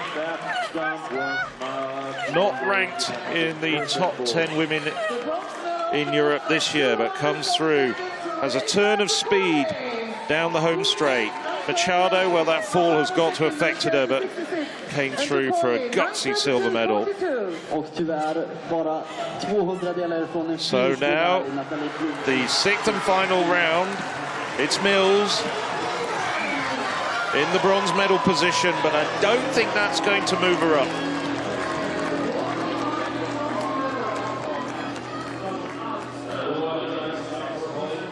Tilda Johansson just ahead of her with 6:52. 6:38, good jump to finish, but no improvement for Holly Mills. But she gets on the podium after just missing out in the heptathlon. Now Tilda Johansson. She knows what it's like to get a gold medal at these championships. Won the 100 meters hurdles last night. Going for a double at these championships. Assured of a medal. No. That's not going to be an improvement. So a reversal of fortunes. The favourite coming into the long jump, and she'll have to settle for the silver, but took a surprise gold in the 100 hurdles last night. Such a talented athlete. Fast, good height, but not quite the distance to equal Larissa Iapicino's 6:58.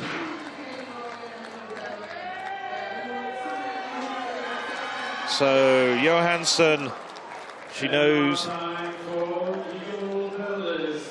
it's not long enough. Measured at 6:06 in the end. Now Iapicino, 6:58 in the previous round. Follows in the footsteps of her famous mother, Fiona May, who took gold back in 1987. Obviously giving us some very good advice. Good jump to finish off with. Will it be as far as 6:58? Will it be an improvement? Really doesn't matter. She's got the gold medal. She was just gunning for a personal best with this last jump. Spot on the board. Great technique. Doesn't overcomplicate it. 6:53, but a great series, and that backup jump would have taken the gold as well. So Larissa Iapicino finishes the day with 6:58.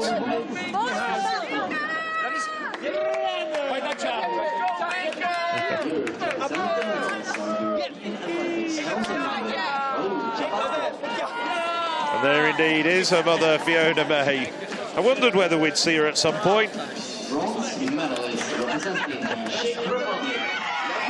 So Larissa Iapicino takes gold for Italy.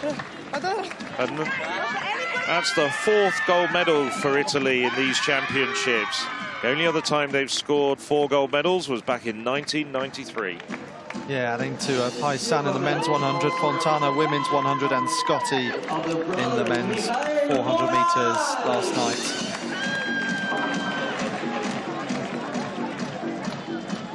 And I have to say, they've got chances as well in a couple of the relays. I don't think the gold rush has necessarily come to an end. The medal ceremony for the men's discus. Jakub and Michal Foret. Bronze and silver for the Czech Republic, but Sotero of Spain over 63 metres at best. Close to it here, and he takes gold.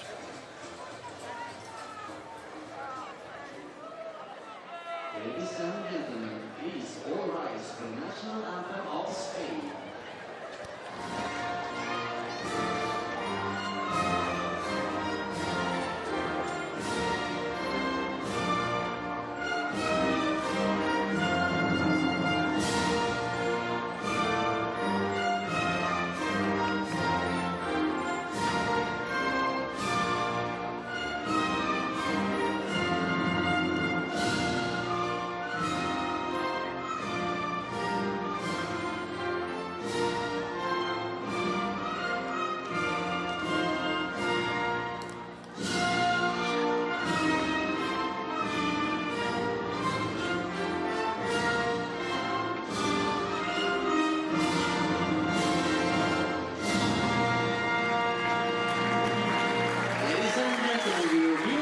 Yaciel Brian Sotero, 62.93, his best effort today. Foret beating his brother. They changed positions a couple of times through the final, but great to see them both joining the Spaniards. And look how tall they are as well. Some great throwing competitions today. Well, you have to laud the way Mercado obviously had a slip there and came back and got a medal. I think that's putting it diplomatically, a slip. It was a terrible tumble, and I'm sure she was battered and bruised, but she picked herself up off the floor very quickly.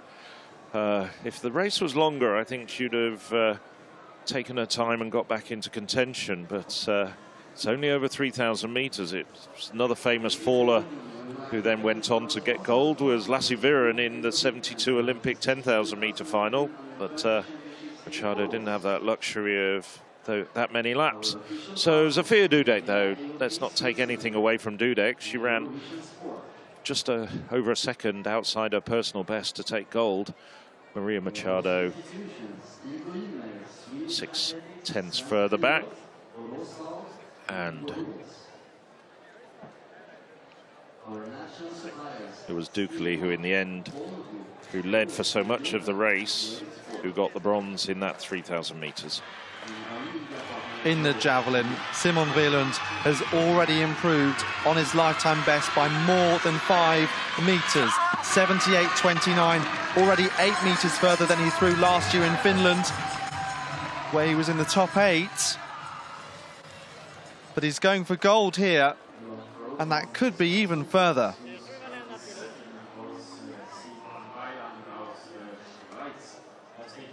Simon Wieland, 79.44, another new national under-23 record.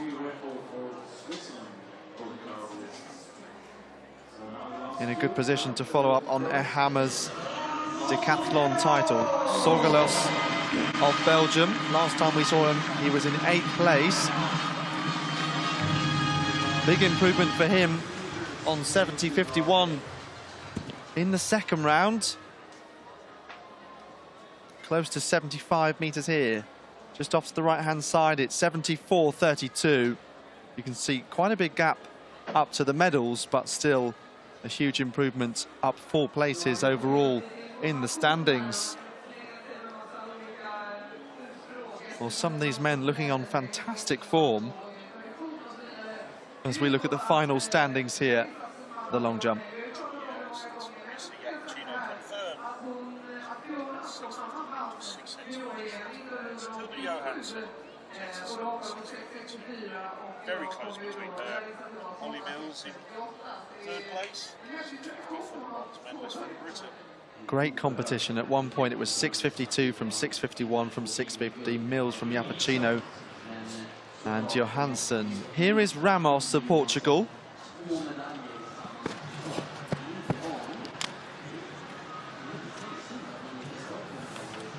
So 70.64.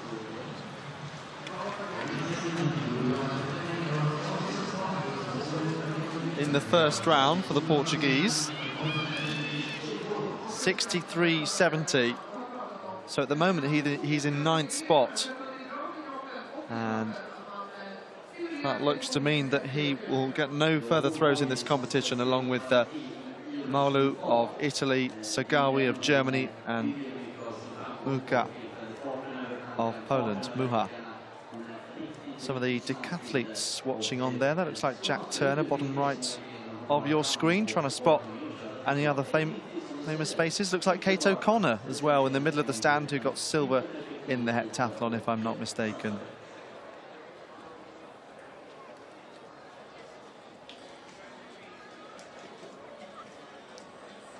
So the javelin going on following that conclusion of the women's long jump. Another great competition.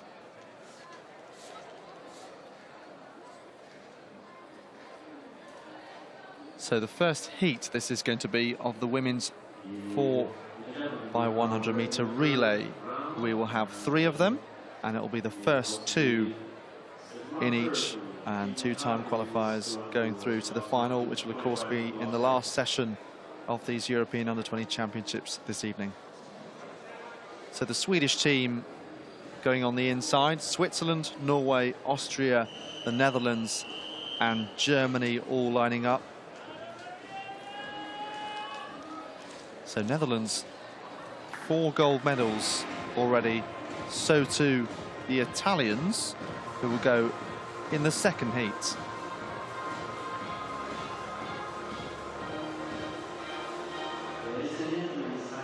Germany were absolutely unbeatable at the European Under-23s. The likes of Sophia Junk, Lisa Nipken and Kesia Kwadwo.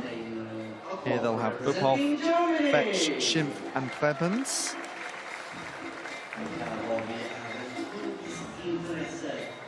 How will the Netherlands do? Well, Ketia Sedo, the individual silver medalist, just 16 years of age, ran 11.37 in this competition. There we see Austria, Norway and Switzerland. And the Swedish team on the inside.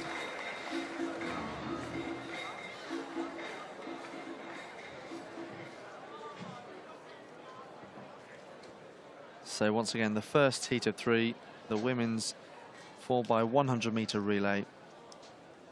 Top 2 going through automatically, and 2-time qualifiers across 3 heats.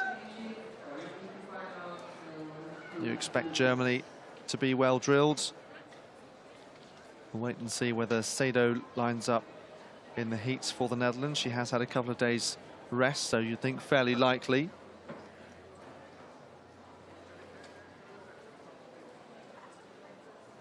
Sweden, Switzerland, Norway, Austria, Netherlands and Germany.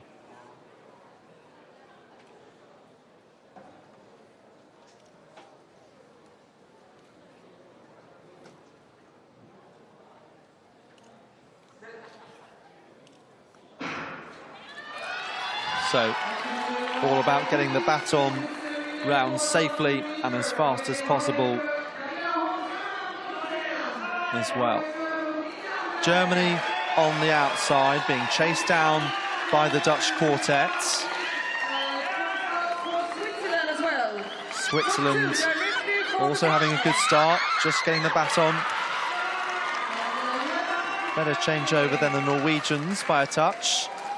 Sweden with a little bit of ground to make up on the inside. Sedo on the last leg for the Dutch, though, up against the Swiss. The Germans trying to finish fast on the outside, but look at Sedo on this final leg. It was very close between the Swiss and the Germans for that second automatic qualifying spot. The Germans just finishing on the outside in the shade with a tight camera angle. We'll wait and see what the computer says for that one. It is Germany that do just shade that ahead of Switzerland.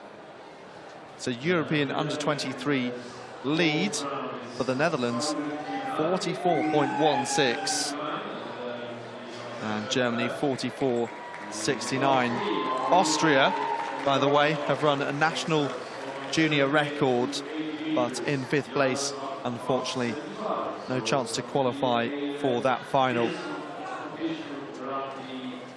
So the Dutch woman shouting on Sado, the 16-year-old, coming through pretty comfortably there. The likes of Germany will have to raise their game a little for the final if they're to challenge for the gold medal. Yes, you make an important point there. I mean, the Dutch baton changing was excellent, and the Germans was not as slick as we often expect them to be. So it's Switzerland and Sweden who'll wait and see whether they'll get the chance to line up in the 4x1 later on tonight.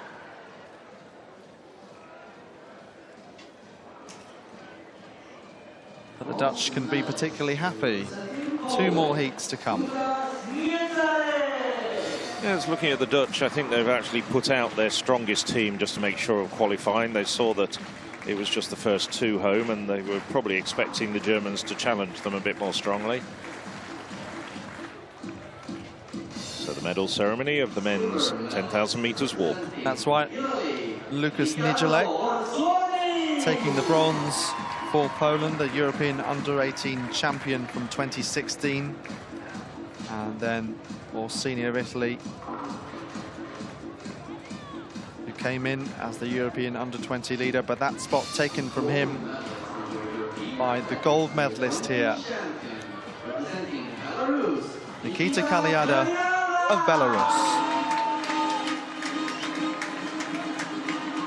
Kaliada, so consistent through each kilometre of the walk, smashing his lifetime best by 41 seconds, 41 minutes 10.03, his new time.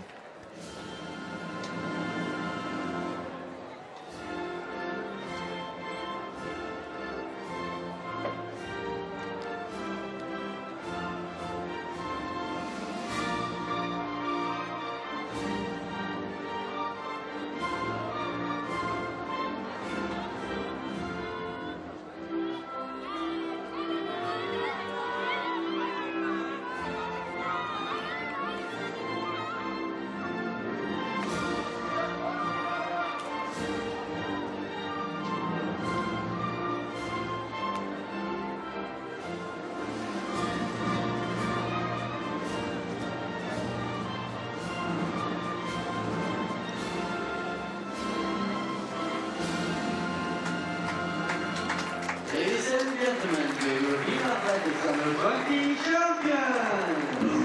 Kaliada, who led from the start of the second kilometre until the end of 10,000 metres of walking on the track.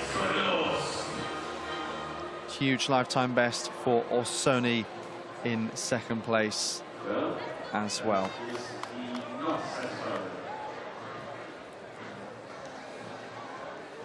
By a whole second, in fact.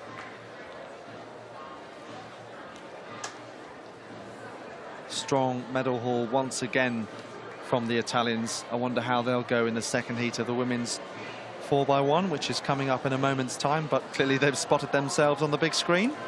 Well, I expect them to go very well because they've got Fontana, the 100 meters gold medalist, part of that quartet.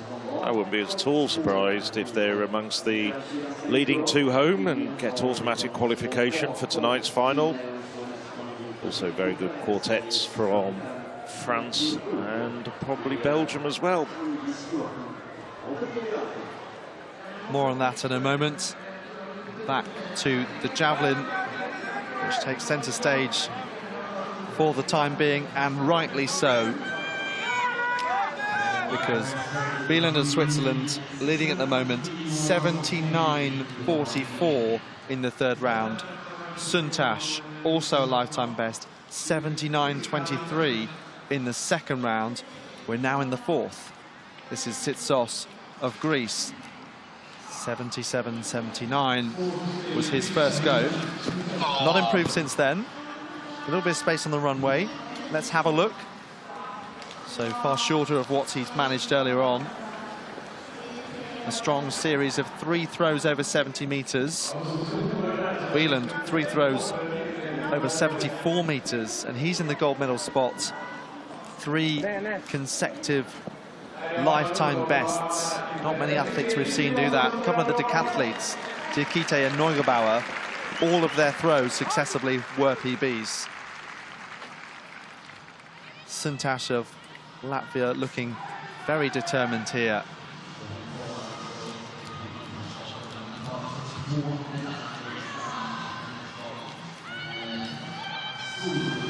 Improved his PB through this competition by 1.5 meters, 2 meters off the championship record held by a Latvian, Sirmais. This one isn't as far though. In total, we have 9 men over 70 meters in this final, and 3 men over 77. So no improvement. The Latvian sits in second place. Wind appearing to pick up in the stadium. You can see by the flags fluttering in the background. Here is our leader overall by 21 centimeters.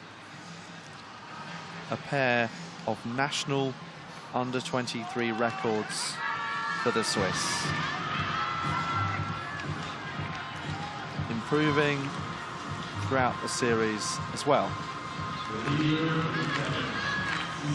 Trying to get the crowd going inside the Rio Valen Stadium. The sun shining down on Simon Wieland, literally and metaphorically. Can he manage a 4th successive lifetime best? Unfortunately, just over the line there. I thought he was just going to come to a stop.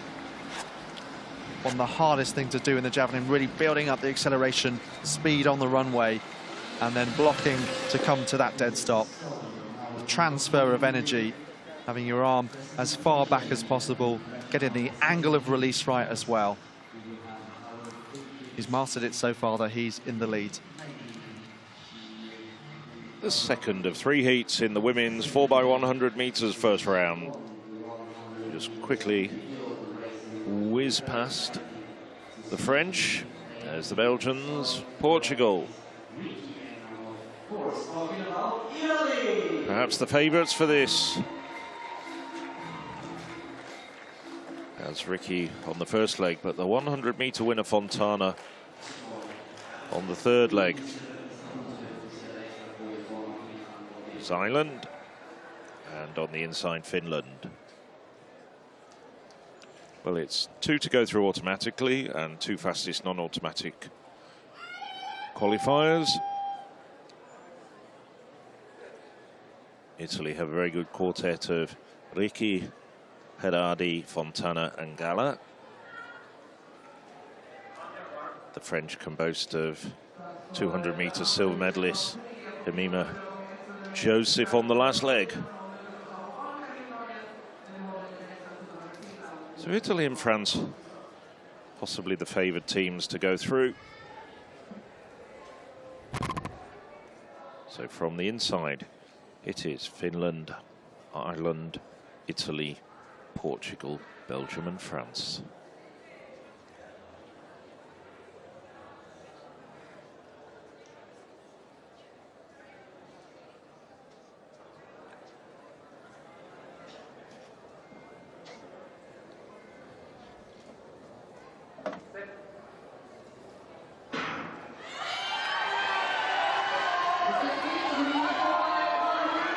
Well, it is Ricky who gets away very quickly as well. Also, Vinker of Belgium And the Belgians having a good handover as well. So Belgium closing down on France on their outside.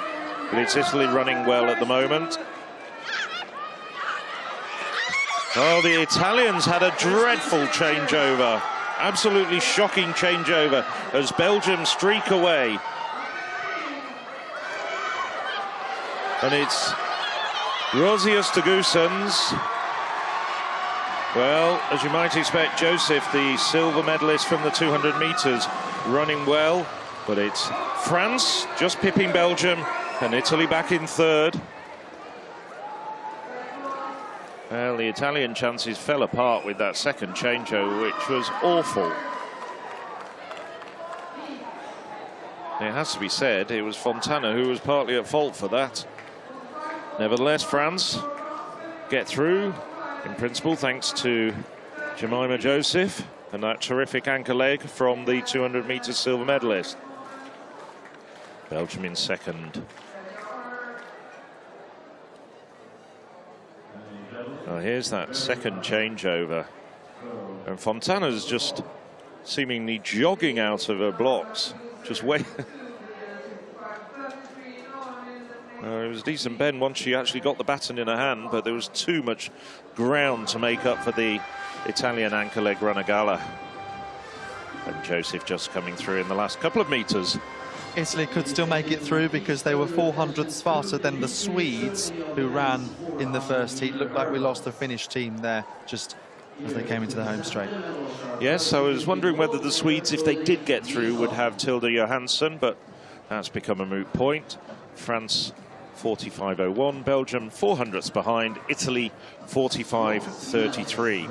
So it's still the Swiss as the fastest non-automatic qualifier, and Italy have replaced Sweden in the hot seat. Has to be said, the Dutch and the Germans looked a class apart in that first heat, though, from France and Belgium. The medalists in the men's 400-metre hurdles. Balush of Slovakia, this is Seamus Derbyshire, Great Britain, Northern Ireland, taking that silver. The first time he's ever run sub 51 seconds. The Slovakian who won gold medal at their under-20 and under-23 championships. Few athletes managed to do that. But standing on the top step, he looked confident in the press conference, and to the likes of Amy Hunt and Tilda Johansson, who've also taken gold. And now Carl Bengtström of Sweden is on the top step of this podium. And I think everybody looks happy. I mean, everybody came away with something to remember. No disappointment amongst those medalists. All rise for Utan Alturia and the national anthem of Sweden.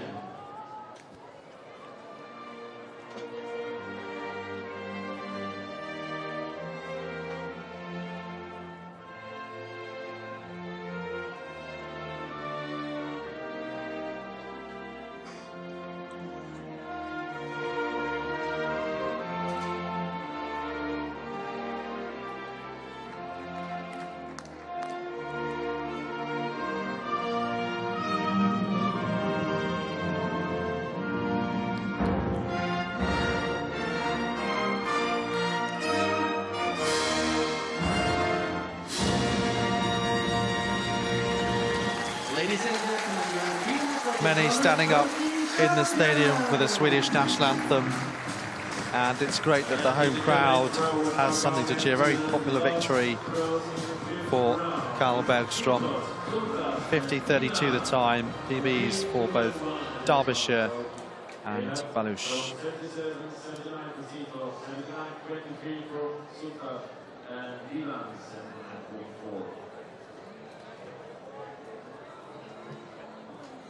So one more 4x1 relay heat coming up in a few moments' time, with no improvements in the fourth round of the javelin. We are now in the fifth. We'll keep you across that as things progress.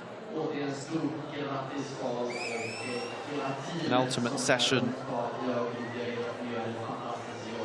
drawing to a close in around 25 minutes, but stay with us for the conclusion of an impressive javelin competition. Krišjānis Suntas of Latvia. Let me remind you that he came in with a PB of 77.75. Now, 79.23. He's in the silver medal position. Looked like another big throw. Well over 75 meters.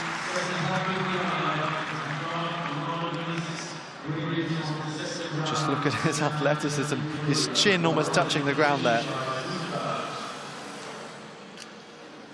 78 meters and 20. So an impressive series, but just a meter back from that phenomenal 79.23, and a slight sigh there. He knows that it's potentially within his grasp. Could we see a throw with 80 at the start of it? It will represent a huge improvement compared to before this javelin competition for any of these men. Let's recap Simon Weiland. Came in with a PB of 73 meters and 7. He was 8th at the World Under-20s last year, where he threw 70 meters. Now, look at that series. 3 consecutive PBs.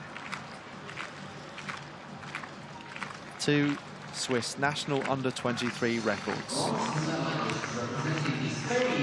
He has a certain swagger about him, heading down the runway. Can he improve on that lead? No. One more throw remaining for each of the top 8 men. Tsitsos of Greece, incidentally, in the bronze medal position, some 3.5 meters ahead of Sorgelos of Belgium. Then it's Florian, Leiner, Voigt and Narvi. So 2 Finns, 6th and 8th. There are the full standings as they are at the end of the 5th round.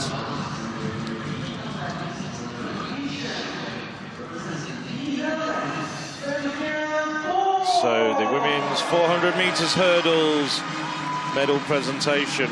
We've already heard the Dutch national anthem a few times at these championships, and we're going to hear it at least one more time because Femke Bol took the gold medal and took it in a canter.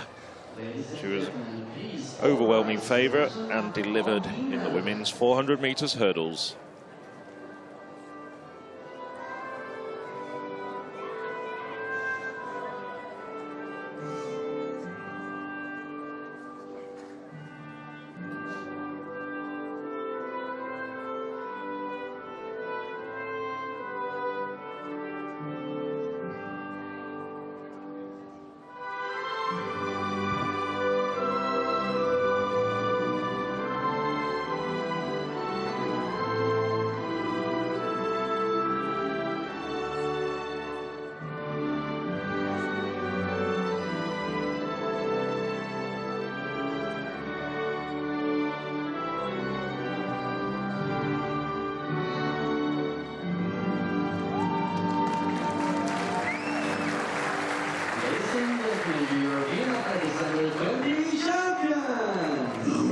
Going to be very soon a threat at senior level if she carries on running like that. Femke Bol, really very impressive.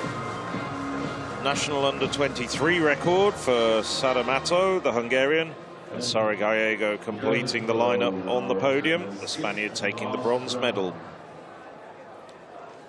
So the third heat of the women's 4x100 meter relay. You can see Switzerland and Italy waiting to find out whether their times will be good enough. Keep a particular eye on the clock. 45.33 for the Italians, who did struggle with one of their changeovers, and may breathe a sigh of relief if they do make it through. Spain will go then on the outside, led off by Danielle. They'll also have the individual medalist Bestway in the 100.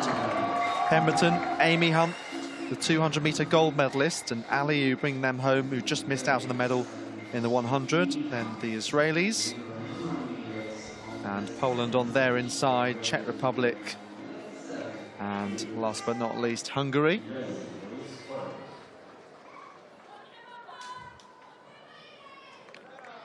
So some very strong teams in this third and final heat. Top two going through automatically, plus two-time qualifiers.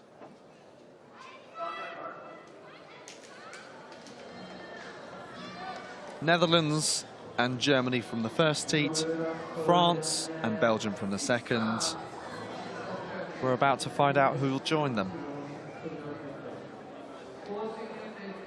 From the inside, Hungary, Czech Republic, Poland, Israel, Great Britain and Northern Ireland, and then Spain right on the outside.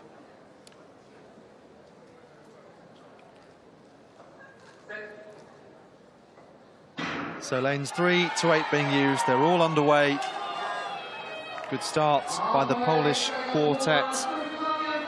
Guzowska leading them off, bearing down on Cadmon. First set of changeovers here. Amy Hunt going well for Great Britain, Northern Ireland on the outside. She hands over to Georgina Adam, the England under-20 200-metre champion. These two well away on the outside, Great Britain and Spain. Let's see down the home straight. Emanuela Aliou bringing the British quartet home. So Great Britain and Spain well clear of the rest. As we wait for the time to come up, a European under-20 lead for Great Britain, 44.06, 44.66. It's a national junior record for Spain. And Czech Republic also, that's the fastest time their under-20 quartet has ever run. So impressive stuff. I make it Italy are squeezed out, and it's Poland and Switzerland who get through as non-automatic qualifiers. Now let's have a look at this second leg, because first of all, what a terrific run by Amy Hunt. But at this stage, side by side, on her outside, is Maria Vicente, who's been drafted in to the Spanish quartet. And she provides a very useful leg indeed. Handing over to Jael Bastawi, who got a medal in the 100 metres. Yeah, she was just ahead of Emanuela Aliou. I think it was 100th of a second that separated them. Seems like so long ago, a couple of days ago here in Boras. But you're quite right. Looks like Poland make it through 0.2 of a second in the end, separating them from the Italians who struggle with that changeover. Sogolos of Belgium is in the 4th spot overall. Big improvement for him through this competition. So in this last round, so far, Topias Lane of Finland, the European under-18 bronze medalist, has improved to 6th place. 72-metre throw, another 72-metre throw, but that's not the best one for Sogolos. Outside the medals, the top 3 have been hard to challenge. They've all come away with big PBs. And the first of them, he'll have his last go, is Tsitsos of Greece. He, in fact, threw further than ever before in qualifying. 75.62. Look how much further he's gone here. No surprise then that he's smiling. He's got the bit between his teeth.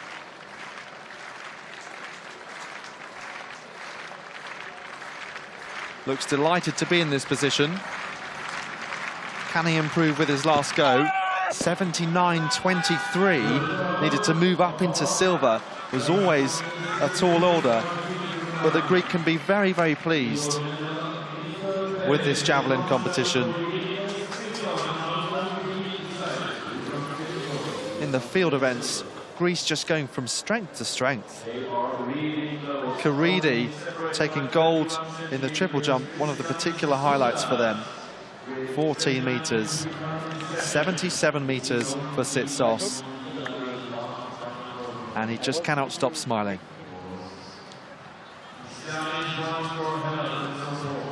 Determination from Suntas of Latvia. This is his one last opportunity to try and grab that gold medal, just like Cyprian Mertiglod did at the European Under-23s with the last throw for Poland.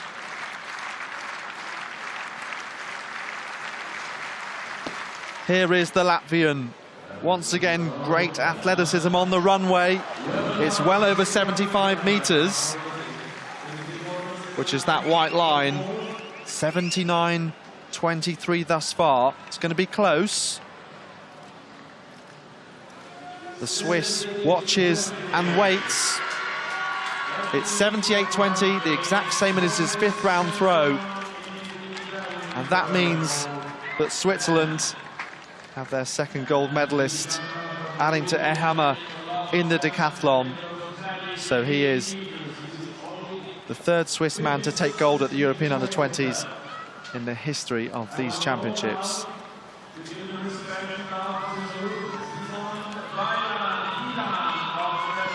So Suntas, he really went for it in the sixth round.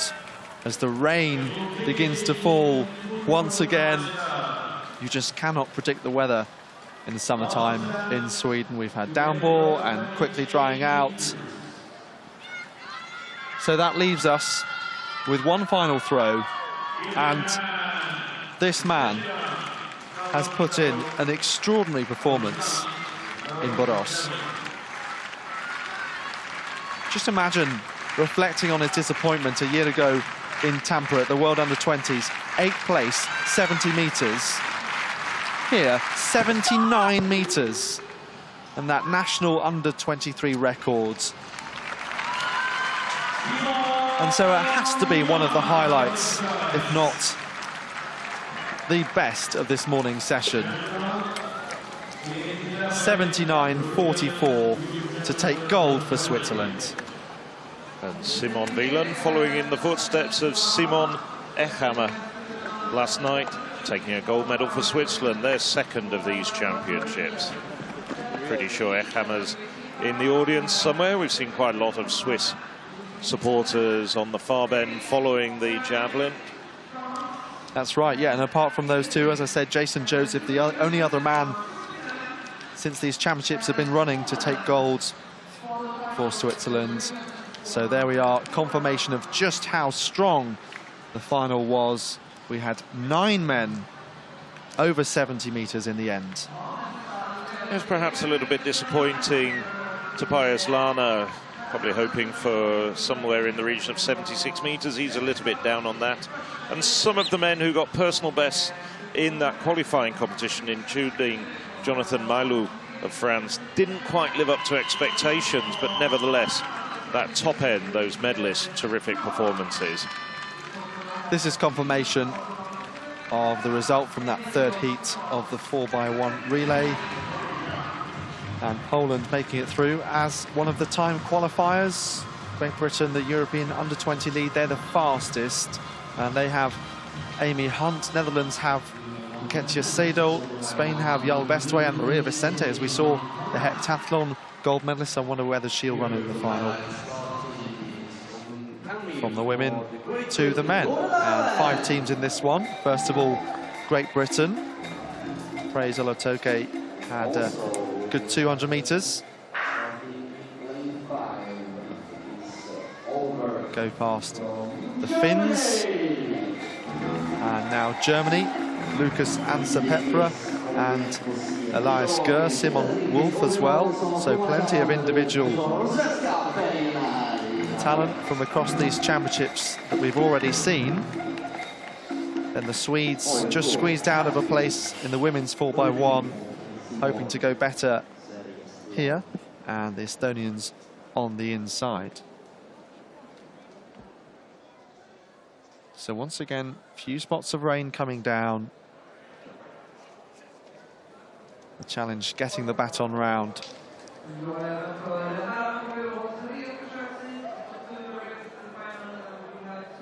Exact same qualifying arrangements, 3 heats, First two going through automatically, plus another duo based on how fast they run.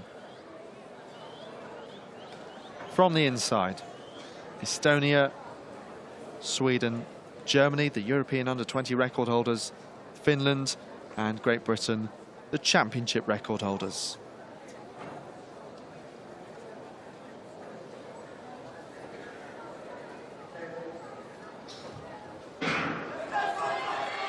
So we're underway with this first heat. It's Ogden Canmy for Great Britain, Olbert for Germany, handing over, looked like a good change, the tall figure of Simon Wolf of Germany, towering through the centre there. Sweden a little way back. Finland looked like they just got the baton in time. So Britain on the outside, Germany in the centre. It's these two, the top two, as things stand, and that's going to be the same at the finish. 39.85 for the Germans. Lukas Ansa-Pepra taking them home. Well, Germany had 3 in the men's 100-metre final, and we said at the time what a relay quartet they should have, and it's turned out that way thus far. Well, Great Britain, Northern Ireland should have been much better quartet. Once again, it looked as though the baton changes, particularly the second and third baton changes, were just a little bit shaky. And I was watching very closely down the home straight, and Gui was running very, very close to the line. I think he was just about got away with it, but certainly he drifted right the way over the Britons in lane 7. The outside lane not being used, but he was running very close to the inside line. We'll see that, I'm sure, as we see the final few seconds as the men come down the home straight. Yeah, as always in a relay, particularly the 4x1s, you wait a couple of minutes to see the results confirmed and whether anything is held. As photo finish, look at it, Sagesi and Gui closing on Ansa-Pepra there. And then you can see it looks like Purola of Finland in the background. They finished in 5th place, so unfortunately no chance for them to make it through to the final. But Sweden still have an opportunity. Estonia, a national junior record for them, so they produced their best. 2 more heats to come. Here's full confirmation of that result then. 39.86 for Germany, compared to the championship record, incidentally, 39.24 from way back in 2001.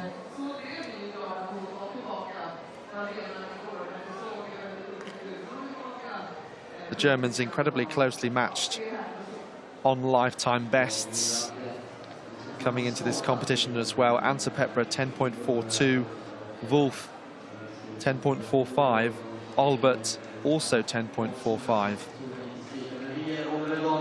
Elias Gür, mainly the 200-metre runner, 20.89, his lifetime best in Mannheim last month.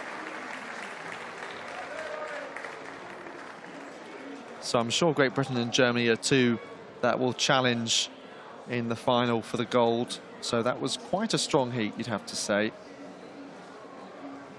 We still have the likes of Spain to come, the Netherlands, who took 200 gold with Adegida.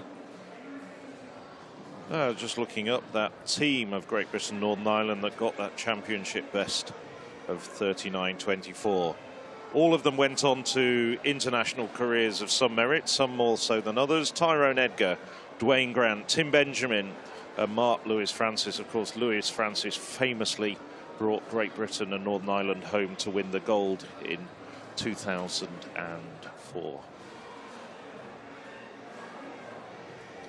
Tim Benjamin, sadly a very promising career, slightly curtailed by injuries.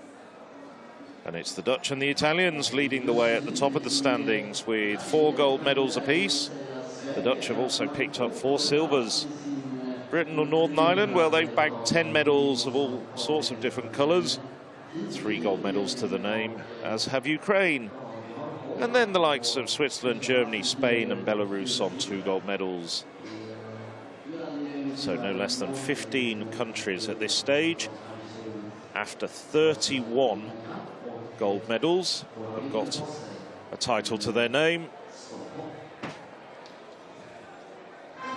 And 25 of European athletics, 51 member federations are on the medal tables. But we've still, this evening, got 13 gold medals to be decided.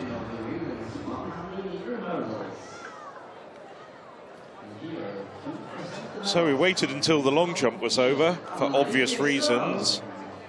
But this is the medal presentation for the women's 100 metres hurdles with Anne-Marie Ekstrom, local dignitary, presenting the medals. So the 16-year-old bronze medalist, terrific run from Lucy Jane Matthews, a British under-18 best. Delighted British hurdler, and I think probably a great future in front of her. Goszowska. Well, she came into this competition as the best hurdler in Europe and really looked the part through the heat and semi-final. And in the final itself, certainly didn't run a bad race. But gold, to the delight of this crowd here in Boras, went to this woman, Tilde Johansson. Flew out of her blocks. A display of absolutely flawless hurdling, and Tilde Johansson took the gold medal. She wasn't the favourite in this event, but she really rose to the occasion.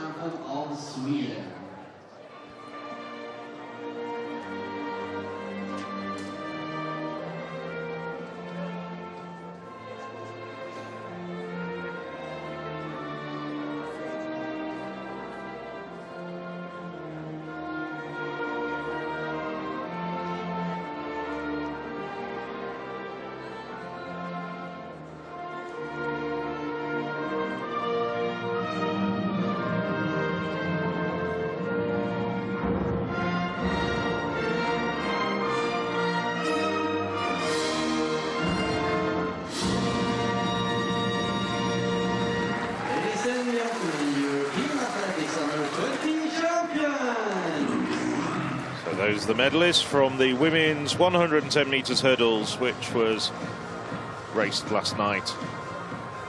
Tilde Johansson, indeed, it was a personal best for Johansson as well. 13.16, personal best all round for the first 3 women home in that competition.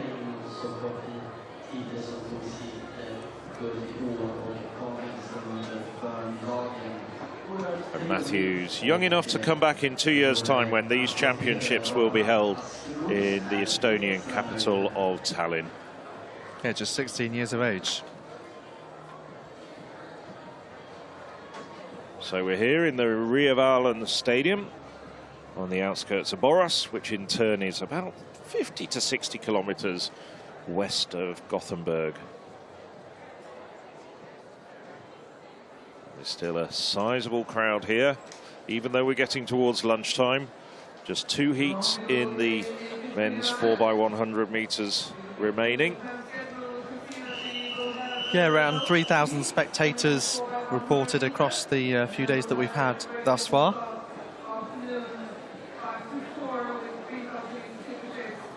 Is that a race? The blue car in first at the moment. Weren't we joking there'd be fine participants in something like Robot Wars, which I know is known right the way across Europe. I thought one of them was just about to run down one of the relay men.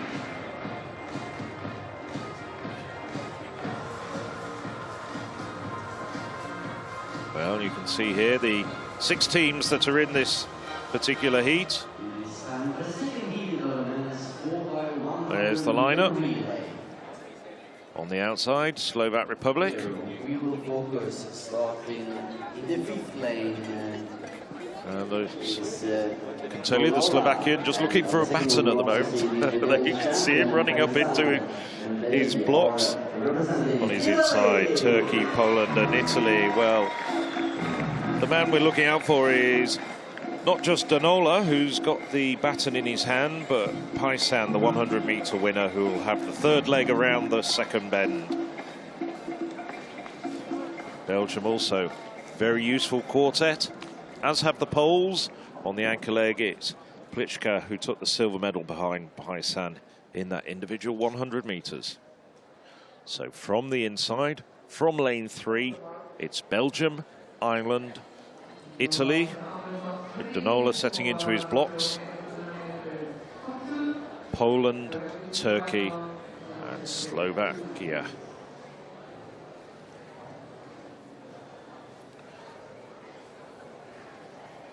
Well, it's difficult to judge. There's not much form this year with these 4x100 meter teams. Based on the individuals and a little bit of history, I think Italy and Poland probably be considered the favourites to go through.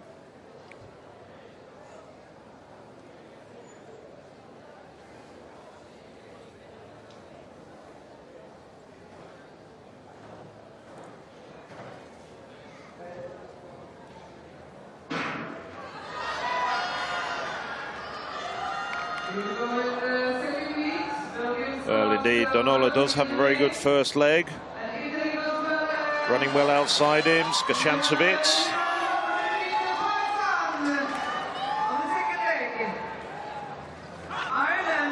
So the second handover, and Paisan, the 100-meter winner, is now storming away for Italy. He's put in a really good third leg for the Italians. The Italians hand over clearly in front. Poland on their outside, running well at this stage. Ireland closing them down.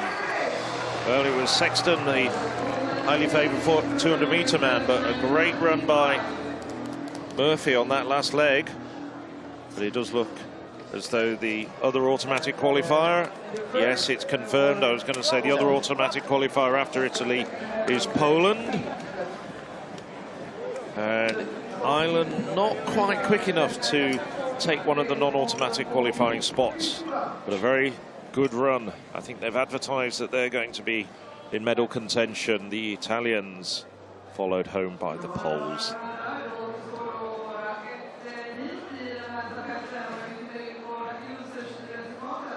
So good changeovers for both Italy and Poland. This is the second changeover. Poles not quite so good on that changeover.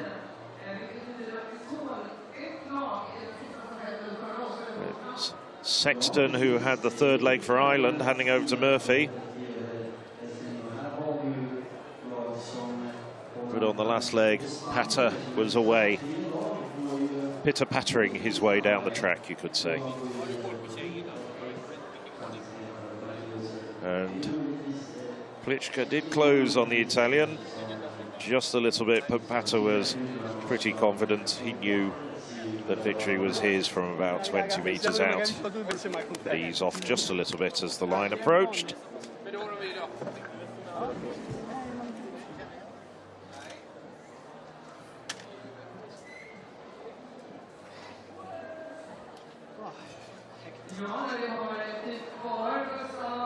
So it's still Sweden and Estonia in the non-automatic qualifying spots as the track gets cleared. And the men for the third and final heat and the last track action, indeed the last action at all this morning. The men get prepared to come to the track.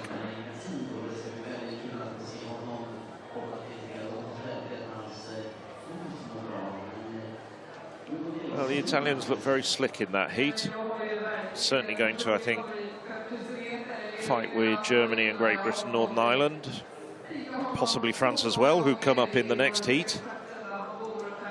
It should be a really, really good battle, and should be great experience for some of these young runners in a relay under a little bit of pressure. Yes, not many of them will have run in this sort of competition before.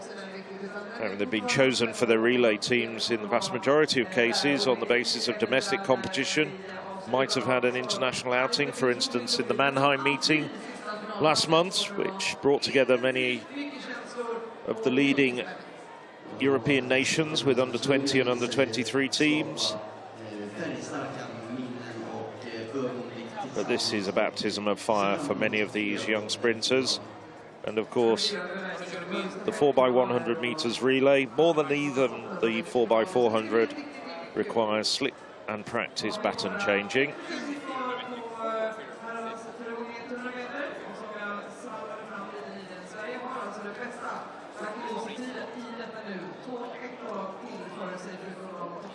Just seeing that Finland were disqualified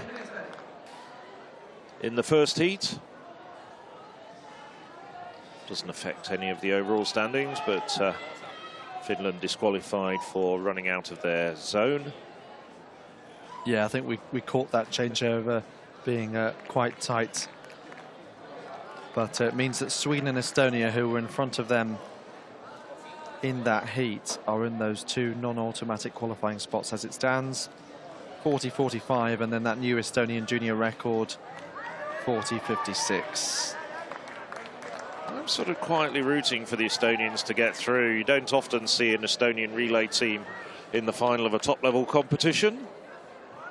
No, you're quite right, and that's, as we've been saying, one of the most exciting things about these championships. You know, some of the nations who you wouldn't normally expect to have in certain disciplines, it's a real opportunity for them to get their best ever results, and so on and so forth. Mind you, there are some useful teams coming up in the third and final heat. We mentioned France, but also among those 6 teams is the Netherlands and Czech Republic.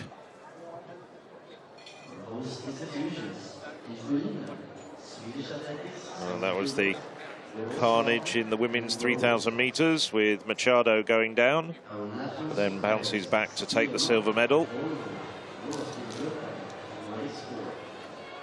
An exciting race, and I think definitely, though, one of the best parts of this morning's session was that javelin competition with those 3 men over 77 meters. Extraordinary stuff, particularly from Wieland, the Swiss. Yes, well, we're waiting for the men to come onto the track for the third and final heat of the 4x100 meters. Would you consider that javelin then to be your favourite gold medal performance of the morning? Of course, there were 9 gold medals decided. Yeah, and I think not just of this morning, but it would probably make the top 5 of these championships so far. Just considering the way he improved with each round, that PB of 74 meters to start off, you know, just telling you just how much he's improved, especially compared to the 70 meters that he threw at the World Under-20s last year in Finland. Well, I have to say, perhaps I'll take a slightly contrary view. For me, one of the highlights this morning was Dudak winning that 3,000 meters. Now, I know Machado was tripped and went down, and she recovered very quickly. She's also a very fine athlete. But that was a real upset by Dudek. I mean, Dudek wasn't even in the top 10 European performers this year over 3,000 meters. And she got just outside a personal best in a championship event. The other highlight of this morning for me was also Jarida van Klinken bouncing back with such aplomb to take a gold medal, and finally won in a major championship, because she'd been so close on previous occasions. And after the disappointment of crashing out in the discus, to then come through and show her mettle. I know she was a great favourite as well, because she'd been throwing so much further than everybody else. But in challenging conditions, certainly over the second half of that shot put, Van Klinken really showed her mettle. And the Dutch, well, we saw the medal table earlier. They're having a terrific championships. This nations where you can see that confidence is certainly oozing out amongst the team members. I'd count the Italians as well, Ukraine, Switzerland. The big nations like Great Britain, Northern Ireland, France and Germany, well, they have to work for success, but also sometimes it's taken for granted perhaps a little bit. Certainly not the case with the Netherlands and Italy here. Talking of the Netherlands, they will go on the outside in this final heat of the men's 4x100 meter relay. So they could bring in Adi Gida, the individual 200 meter medalist. They've got Hayden, who won a medal in the sprint hurdles. Talking of which, Icănaru for Romania features in this quartet, their national sprint hurdles champion. France have the likes of Chrétien, the 200 finalist. There's their quartet. Then Israel. Abuanza psyching himself up. Spain from lane 4, and the Czech Republic, who have Nemec on their third leg, big 200-meter PB in his semi-final. 21-22. So reminder that Sweden and Estonia in the 2 fastest loser spots, 40-45 and 40-56. Lanes 3 to 8 being used, and from the inside, Czech Republic, Spain, Israel, France, Romania and the Netherlands, who will light up the track, the final action of this penultimate session in Boras.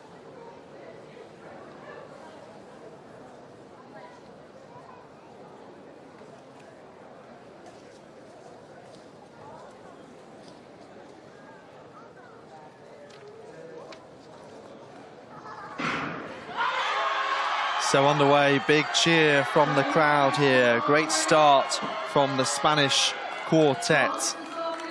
And Canet handing over to Uranga. The French also going well, shoulder to shoulder with Romania. France just getting the baton and falling just before he handed over. Dutch on the outside, Czech going well. So Czech Republic, Spain, with France now finishing quickest of all. So too the Dutch. It was close in the end, but it looks like Priam of France came home from Verashka of the Czech Republic. 40.15. Given as the time, 40.33 for the Czechs in second place. Let's see how the third time compares. That's fast enough for the Netherlands. The Dutch get through. And Spain, unfortunately, that is a tenth slower than Sweden from the first heat, and their time of 40.45.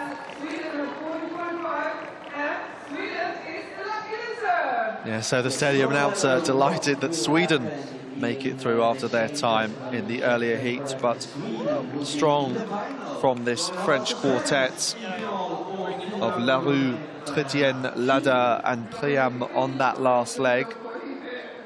As we obviously await full confirmation of the final result. There was that French changeover, this one here. Let's have a look. Yeah, just losing his balance. Bit of frustration shown by the Romanian.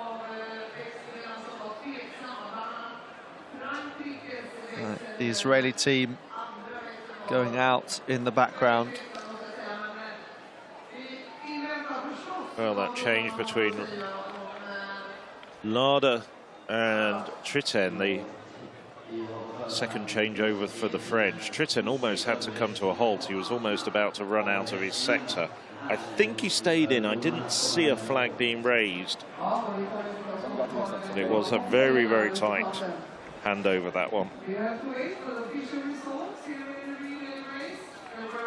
So, awaiting full and official confirmation of that final result of the last action, the last heat of the men's 4x100 meter relay here at the Rio Vallon in Boras. Czech team here looking happy, having crossed the line in second just a moment ago. I think Adigida coming in with the Dutch could transform their fortunes as well. I think they gambled on leaving him out, but bringing him in should make them a much faster quartet, obviously. So here is the full results. France, Czech Republic and Netherlands all making it through, as you say.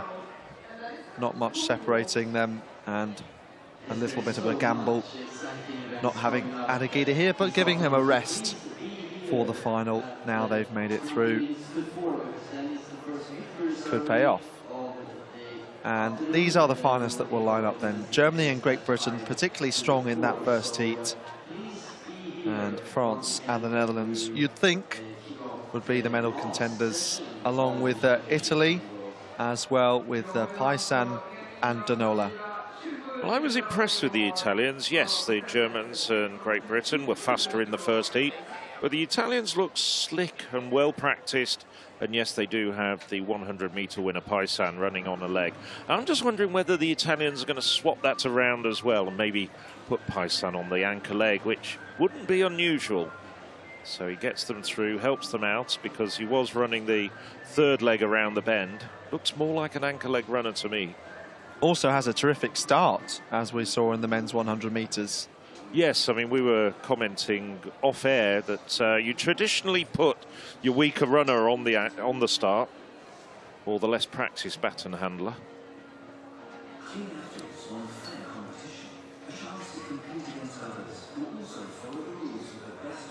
So we're just about to conclude now. There's the timetable for this afternoon. And the finals get underway. 13 gold medals to be decided at 15:54 local time. So commentary will recommence from myself, Phil Minshall, and alongside me, Alex Seftel, at 10:04.